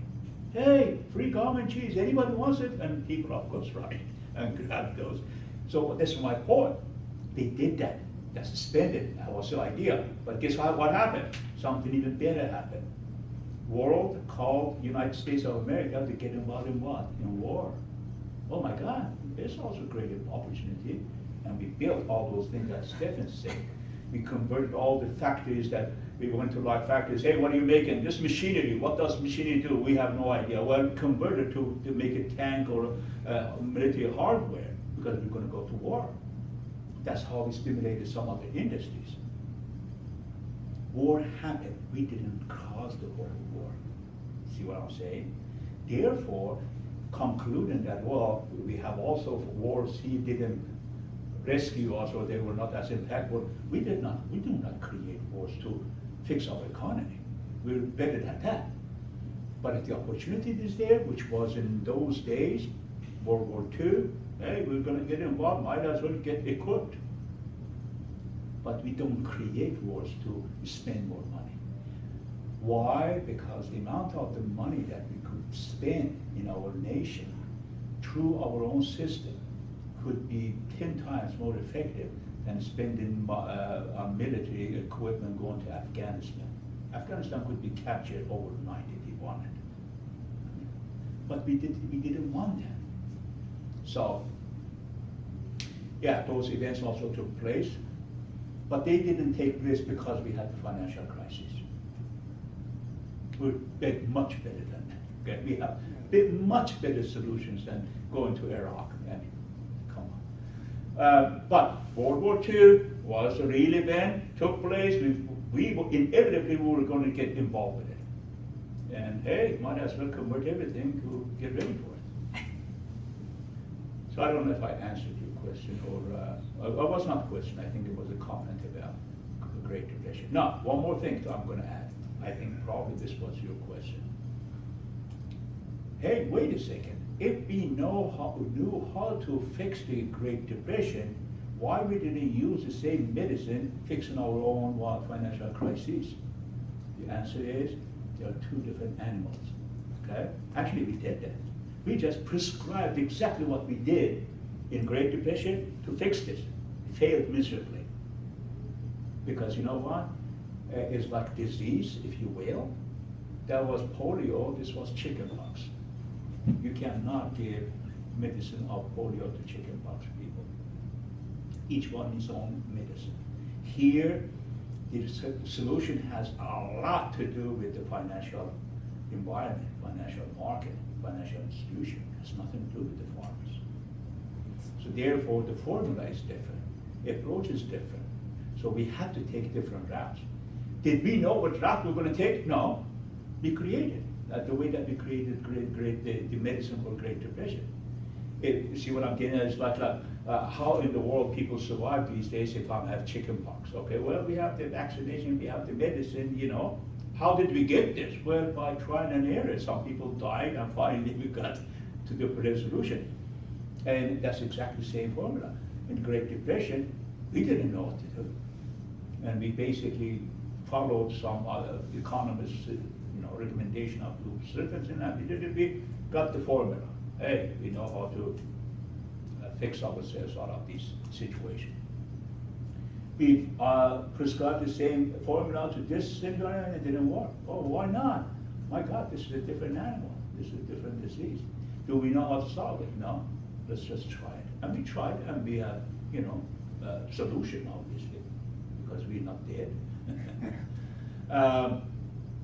So yeah, nature of each one is different. We cannot really copy something from the past with the different nature of the economic status to the situation that has absolutely nothing to do with it. It's just a cycle happens, but why those cycle happens in this, the nature of these are totally different.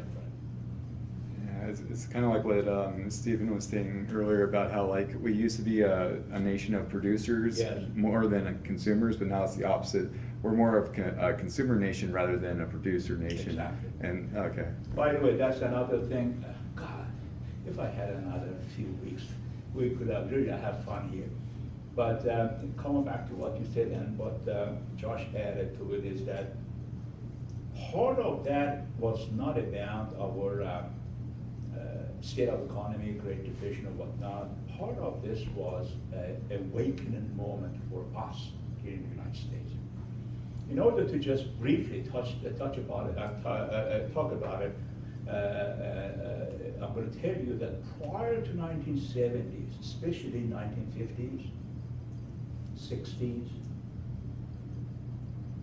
we were the king of manufacturing of the world. We were the number one producer of everything, manufactured parts. Automobile, steel, TVs, refrigerator, you name it, military hardware on top of it. We were it. And in the country needed anything, American product. I was kid, but I remember those days. I fell in love with American cars, which no longer we have it. Do you know how beautiful those Ford Thunderbirds were? I mean, I have never seen anything more gorgeous than that. Chevrolet Impala. I mean, we don't look at it, but those days was the top of the world. Ford Mustang, those are all the cars that everybody in the world fell in love with it. We were it. Automobile, America. Even Mercedes-Benz couldn't compete with us. Everything else like that. 1970s arrived. And all of a sudden we noticed that there are some competitions out there, especially from Japanese, actually. Number one, they have small cars, and they imported some of these cars to our nation. Nobody was interested at the beginning to buy these cars, because I remember those days, you could buy $5,000, you could buy a Cadillac or Buick, which was almost the size of a boat. From there to there, those days. Beautiful cars, and then of course gasoline cars. These little cars, he said, nobody's interested. But what happened is that oil crisis happened in the United States in 1979. So people couldn't afford buying gasoline anymore. Actually, gasolines, if you went to gasoline for your tank, I remember those days, you had to stay in the line for half an hour and then pay that, God knows, those days like $2.50, which was extremely high because I was buying 36 cents per gallon. So people said, wait a second, it's not going to work. Let's try some of the small cars, Japanese cars. Datsun was the number one. Anybody remember Datsun? That then became Nissan United. So we bought these cars, and finally we find out that they are great cars. Why? They are running forever, low maintenance, not much gasoline they require, and they're cheap, much cheaper than American cars. Why not buy these? We start buying it. And then we find out that Japanese auto industry is much, much more efficient, better, with the better product, basically. First reaction that we had for those small cars, especially from what? 3 automobile manufacturing company, Ford, GM, and Chrysler, said, oh, wait a second. Nobody's going to penetrate our market. We are the automobile maker of the whole world. Why the Toyotas and Datsun taking our market? Why? because they are different type of cars. Okay, let's make that kind of cars. Let's compete with those small cars. Okay, they did. You know what Ford made? Pinto? Pinto. What General Motors made? Vega. Chrysler, Pacer. Embarrassment of the history. And we woke up. Wait a second. Why are you trying to compete with everything in the world? Allocate your resources to make something that other countries cannot compete with you. If they are making better cars, darn it, buy it and stop competing with it. So that is the concept of competitive advantage in international trade. We understood that. I mean, not that we were ignorant to it, but it became more essential for our policymakers that, hey, we don't have to produce everything to compete with the world. So with the steel mills gone, they were the first one, and the auto gone, and all these. So finally we said, wait a second, this could be it. And actually coming back to your comment. Why not give all these opportunities for these countries to make these kind of products?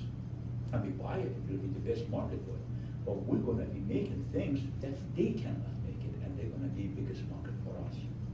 And that's what we did. Star Wars project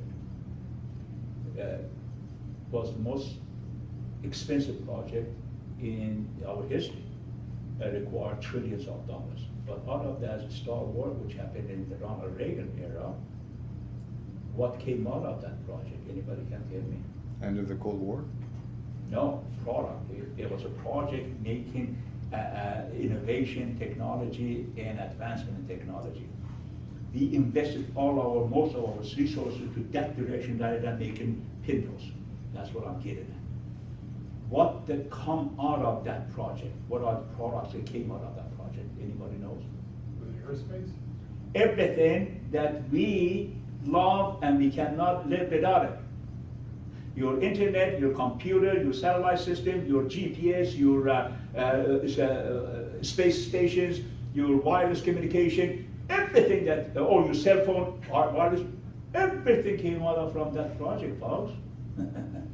We are the ones who spend trillions of dollars developing this. Oh, did we develop it to sell it to Chinese? No, we developed it for military purpose first, to be the king. And we were, and we are still, believe it or not. But all those technologies trickled down to public and to industries and made us again to be on top of the world. We don't have to make Pintos to compete with Toyota. That's stupid. If they're making something that is better, more efficient, with better quality, well, darn it, buy it. The same trend went on with other countries. It started with Japan. Japan was our biggest partner as far as the trade relationship. But later on Korea, and today, China.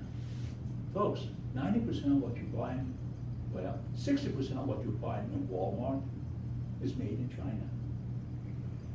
Look, if you have a few minutes of spare time, take a look at the label of everything that you own in your life. You're going to see 1 out of 100, it says made in USA. And even then, that's not really made in USA. You know what it is? Is that, let's say, if it's shirt was made in Malaysia, and they sent without buttons, and buttons arrived later. We put the buttons on top of the shirt, said, but legally you could do that, because finished product is in the United States. The way that we do with refrigerators. We don't make refrigerators, are you kidding me? Refrigerators come with the separate, the refrigerator minus the door. When door arrives, they assemble the door to the refrigerator, made in America. That's what we said. So my point is that it's okay. That's why we are. Most countries, when they have trade deficit, they get in trouble. Now, you know what I mean by trade deficit, meaning that they're importing most of the products and their export is less, meaning that they're buyers of different products of different countries. They don't like it. No country likes that. And they get in trouble if they cannot balance it. We're the only country that we don't care about it. Actually, for last almost 38 years, we had trade deficit. Meaning what? Meaning that we're importing more than we're exporting from those 1970s that I was talking about. Since then, it started as the early 80s up to now. We have trade deficit. What is that? We're importing way more than we're exporting to other people. Why? Didn't we say United States was the king of all the world's exporting? Yeah, no longer we are. Then isn't that bothersome? No. Why not? Imagine this. Imagine you have a kind of below average neighborhood on a street. All the houses at $100,000, $150,000. And there is a one mansion in this street that worth about $50 million. Who's that owner of the mansion? The United States of America. Don't you think that mansion's groceries list is going to be bigger than the other ones? We buy everything. Hey, if it's good, bring it in. Yeah, that's the reason. That's what we are. And again, not to sound arrogant here, but the point is, our nation has changed drastically from the times that we talked about earlier. We had a transformation to understand that the world is not us.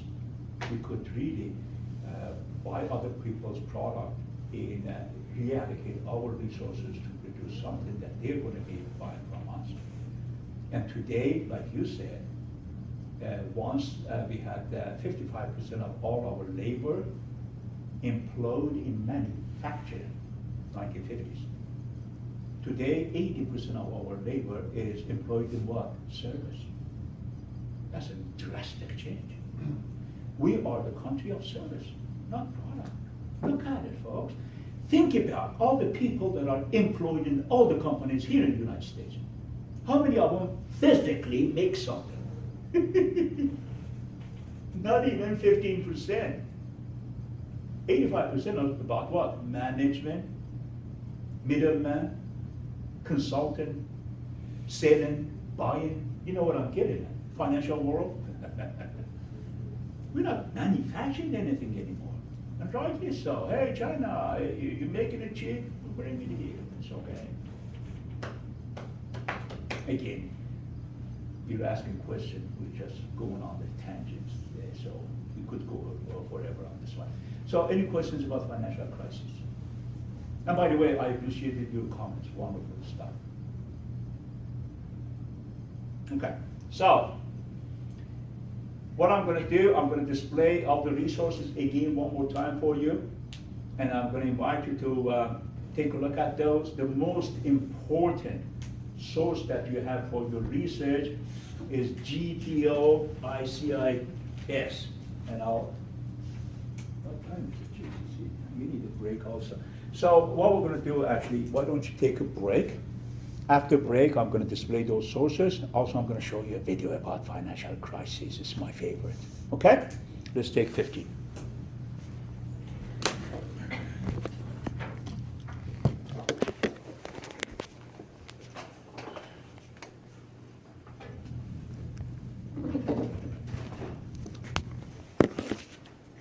There was a That I posted in resource section of your Blackboard, and I encourage you to check these out, because those are very, very important sources for you for your project.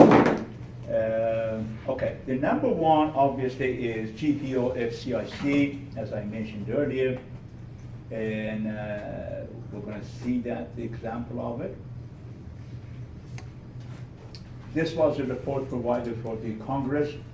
The commission who was assigned to do this provided this 555 pages, and it contains really everything that you want to know about financial crisis, just like in the Bible. So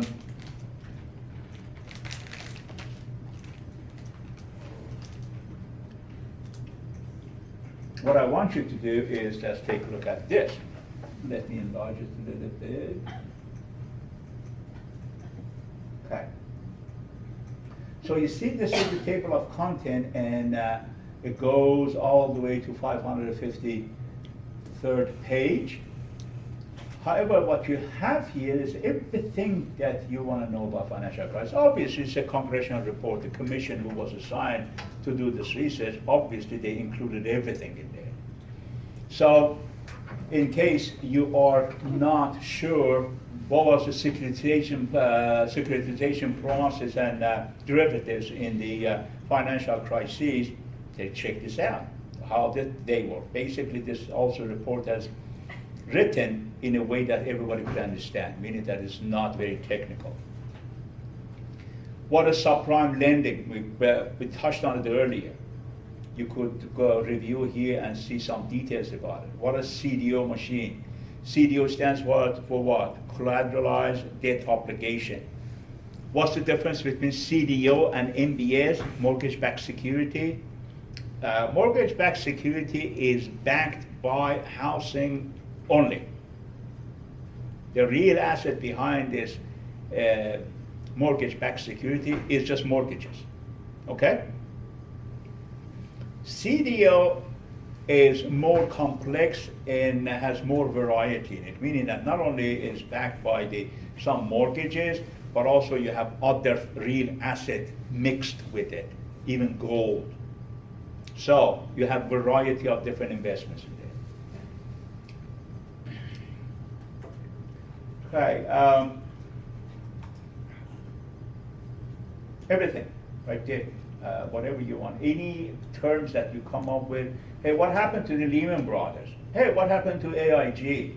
Hey, what happened to Fannie Mae and Freddie Mac? Those are, you know that they were heavy hitters once in our nation. And so far, so on. That's your number one source, folks. And besides this, I also posted a few things I'm going to show to you. This is basically, actually, you really don't need more than this. But let's just go back to resource. Okay, I also posted a couple of things here. One is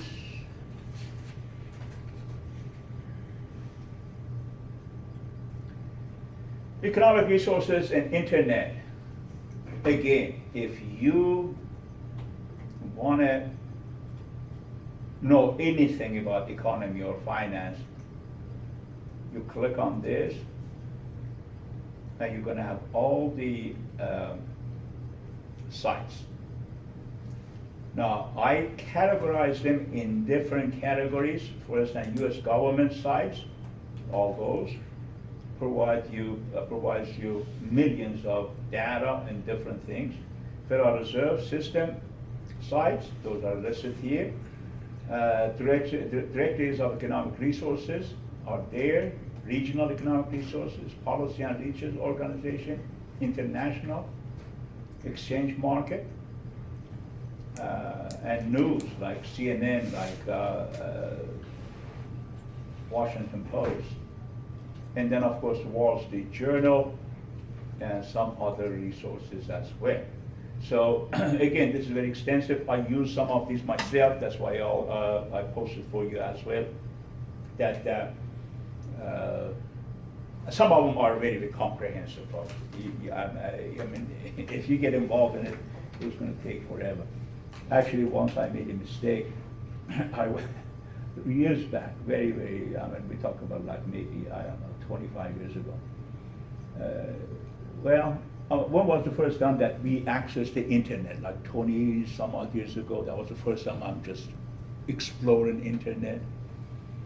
And I went to, that's probably like 20 years ago at least. So I went to Federal Reserve site.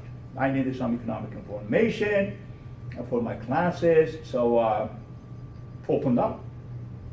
I didn't know how extensive this was. I just looked at the few pages and I said, my God, these are good stuff. I need this. I'm going to print it. The moment I pushed the print on it, you know how many pages it printed? Or wanted to print, I stopped it. 3,000 pages. scheduled to print 3,000 pages. I just stopped it, cancel. So my point is, don't print none of these stuff, because it's gonna go forever. So, okay, that's another source. Let's go back.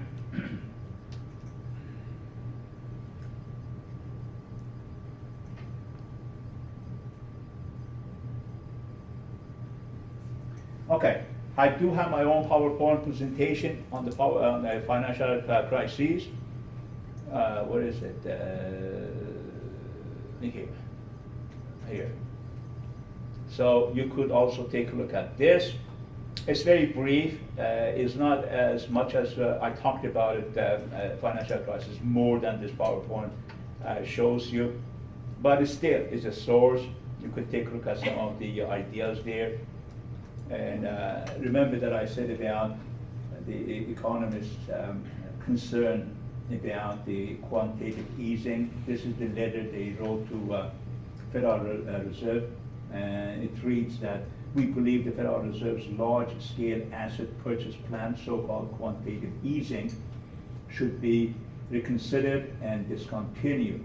We do not believe such a plan is necessary or advisable under current circumstances. So you see that letter in there as well. So you have that also. Let's go back again to what else we have. Okay, I have also video there for you. And I'm going to display this video tonight as soon as we're done with some of the things here.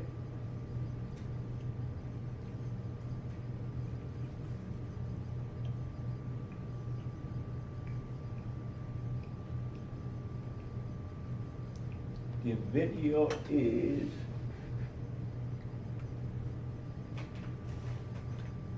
okay. Here we go. How the economy works video. Basically, is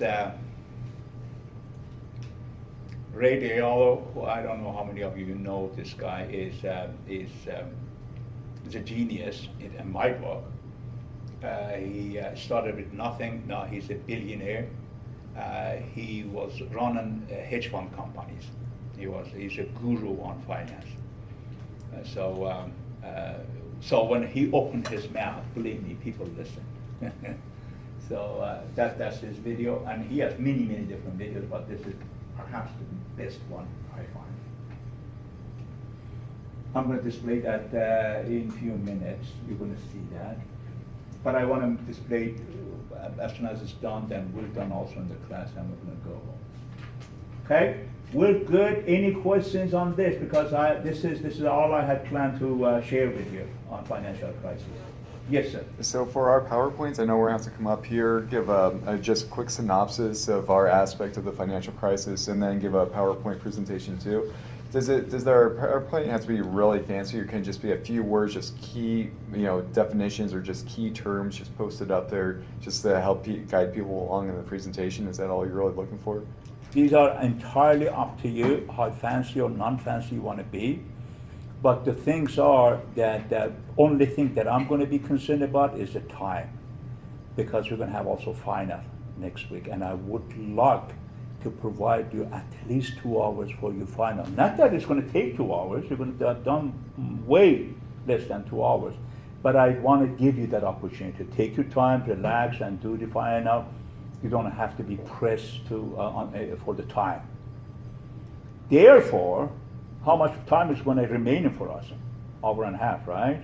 You're not even considering break. Let's say we have to forego the break, not break, no break, or whatever. Hour and a half. So divide an hour and a half between all of us, right? How I could come up with it. 6 of 15 us. minutes. 15, yeah, if there's 6 of us. Yeah, I said like between 10 and 15 minutes last time, but I want to give you the exact number. So we're like 6 people, right?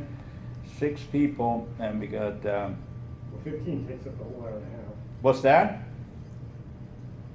Maybe we can come a little bit early, like 5:15. Yeah, we start class a little I'm sorry? Maybe if we can come a bit early, like 5 or 5:15. Yeah, you could come early, but I'm not gonna be here. No, like we'll be Or having we a could break. just keep it between 10 and 15. No, actually, we're good. Okay, we're talking about what, 120 minutes, right? Yeah. Divided by 6 is 20, so you got 20 minutes. That is considering no questions. Wait, 2 hours? No, no, no. 120 minutes. No. An hour and a half would be 90 minutes, so Yeah. 15 minutes apiece. If we want to use the whole hour. Did I calculate it wrong? Maybe I did. So 120 minutes, right? That's 2 hours. Oh, over and a half, 90 minutes. God, okay, yeah, I'm sorry, you're right. Divided by 6, yep, 15 minutes. So, If we do 10-minute presentations with like 3 or 4 minutes for questions, that'll leave us a couple no, minutes. actually, you know what, I mean, normally, I ask questions if you have time. If you have really been limited on time, I mean, you already made your presentation and we understood, unless you have a dying question that you gotta ask. Okay, go ahead. Other than that, okay, good. So, the only thing is that I'm gonna ask you, all of you, email them to me, my personal email address. Then when you're here for your presentation, I'm gonna open up for you, and one by one, you just go and do your presentation and open the next one. Perfect. So because some of us may have, you know, I don't know, you have your own computer, you wanna hook it up here. Some of you may have the flash drive that you wanna, but we wanna get rid of all these time-consuming stuff. So email it to me, I'll open it up for you. That's what we have done in the past. That's that, 15 minutes, okay. And again, you know, if you're short of 15 minutes, it's okay. If you're a couple of minutes over than 15, it's still okay, because you know, I'm gonna leave it up to you whether you wanna take a break or not, so we could use some of those times.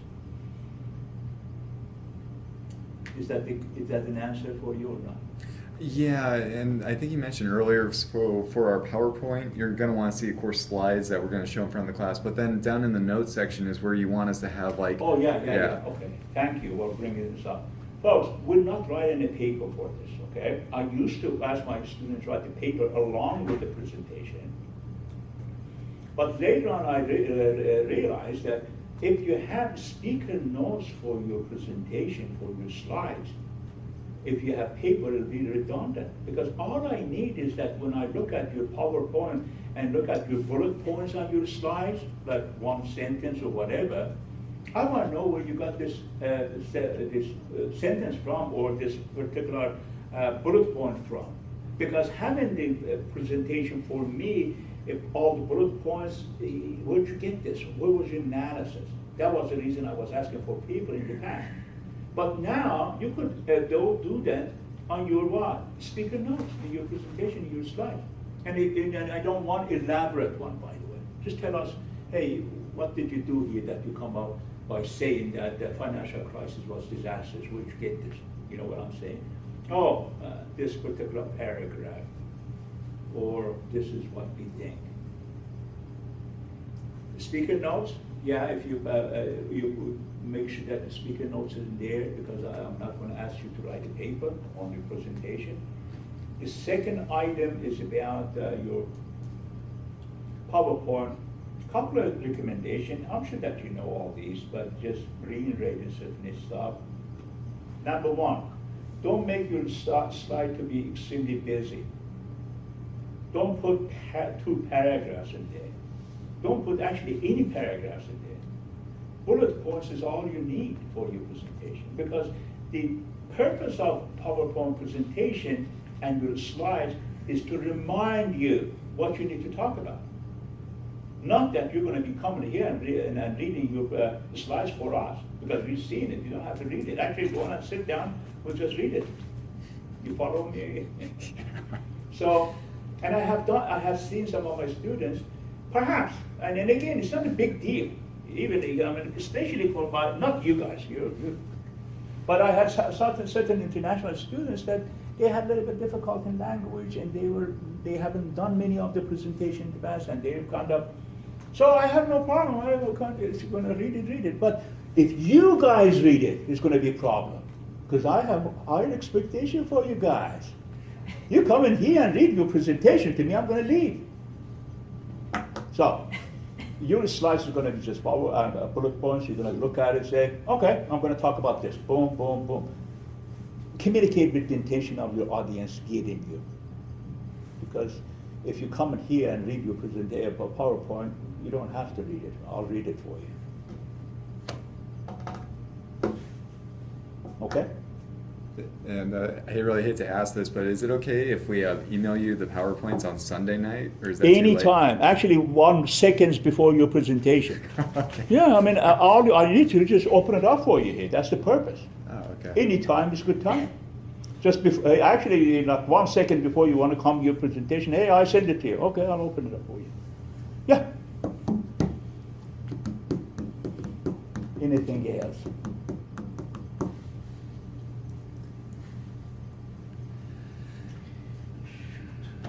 I had it. I told you guys, and I'm going to repeat this till we get sick of it.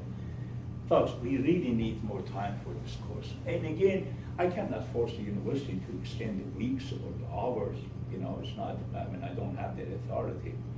But now you understand how much is there for you to learn, right? And I'm hoping that this will be a good platform for all of you to really build on it. This course should be not end of your finance, rather what beginning of your knowledge in finance. And you put all the things, build your building, build your tower based on this platform. So I had the intention of utilizing some of our times to talk about chapter 21, mergers and acquisitions, but obviously we're not going to have the time, especially if I want to show you this video. That video is what happened now. So it's going to take quite a bit of time. So I'm not going to be able to do it, but I'm going to just share a couple of things with you about mergers and acquisition. That is basically everything in a nutshell. Merger and acquisitions happen because of what? What companies merge? What's the reason behind it? Economies of scale. Economies of scale is the word. Yes, sir. Oh, no. The same thing. Yeah, economies of scale. And you know what economies of scale is, right? Okay. So when you have economies of scale, basically you become large, big, and you deal with volume. The moment you achieve that status, then the cost per unit of your product or service drops so low that nobody can stay with competitive with you, meaning that you push everybody out of the market. That is the reason for mergers. Economies of scale. And economies of scale is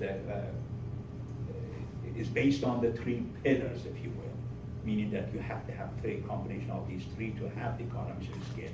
Number 1 is volume.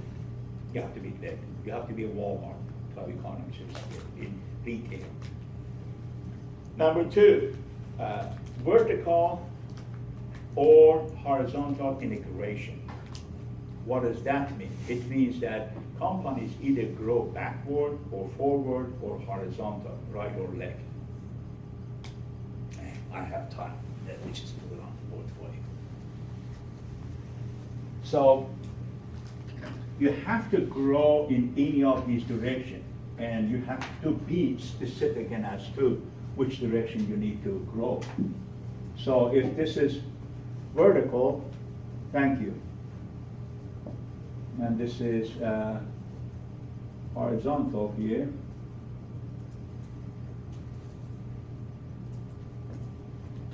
If you could, if you're vertical, growing vertically, you're going to be either backward or forward. Vertical integrated. If you are growing horizontally, you're going to be either being synthetic or conglomerate.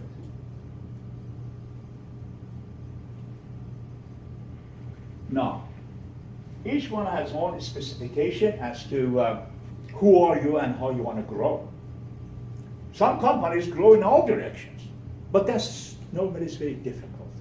Because if you're in hamburger industry, you want to grow horizontally toward the conglomerates, what are you doing? You're buying other companies that are not in your industry, you're buying a bank. That's so difficult for a hamburger joint to buy a bank, meaning that you don't have the expertise to compete with anybody, and vice versa. So it's difficult to do that. So normally companies expand themselves through vertical integration. What is that? Vertical integration, if it's backward, basically you buy in all your supply chain. Okay? McDonald's, good example. They are very much backward, vertically integrated company. They own all their supply chain. Did you guys know that they are 100% backward integrated? Meaning what? Who's the biggest supplier of product for McDonald's? Beef companies. They own the beef companies. Who provides the beef to beef companies? Slaughterhouses. They own the slaughterhouses. Who provides the product to slaughterhouses? Well, cows. They own the cows. Who provides the product for cows? Ranchers, grazing land for the cows. They own the grazing land as well. So, where are they? Has anybody seen big farms called McDonald's Farm with millions of cows and grazing land? Have you? No, because they are not here. They are in Brazil and Argentina, mostly in Brazil. So basically, they have millions of cows, millions of acres of grazing land for their cows. Number of the slaughterhouse, number of the beef companies processing all these. The amount of the beef that they produce in Brazil and Argentina and importing it to our country is so much so that made the balance of trade in beef negative, meaning that we have a deficit in trade of beef with the rest of the world, meaning that we're importing beef rather than more than exporting beef. Why that should be amazing, because we're the second biggest country in the world as far as exportation of beef to the rest of the world. Who's the biggest? Used to be Australia, but now it's Brazil. So we importing beef more than we exporting? Yep, that's all McDonald's built.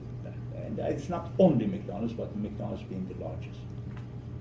It's so much so, folks, that you say, wait a second, do we need that much of beef to make hamburgers? No, they're not using just for hamburgers. They're bringing in and they're selling it to everybody. Meaning that Burger King may buy McDonald's beef to make their hamburgers. They are in business, selling beef. And of course, they use it themselves for their own business. So that's extreme vertically backward integrated when you buy your supply chain. Some companies grow forward. What would be forward? Oh, buying your own retailer if you're a manufacturing company, and buying your own customers. How do you buy your customers? You can, by the way. Okay, let's. So like purchase the company that buys the. Who would be a good example? Pepsi was, not any longer. But in the past, Pepsi used to own whom? Pizza Hut, Taco Bell, and Kentucky Fried Chicken. They were all owned by Pepsi. When you own them, guess what? They're going to sell you a product. So you're basically buying your own customers.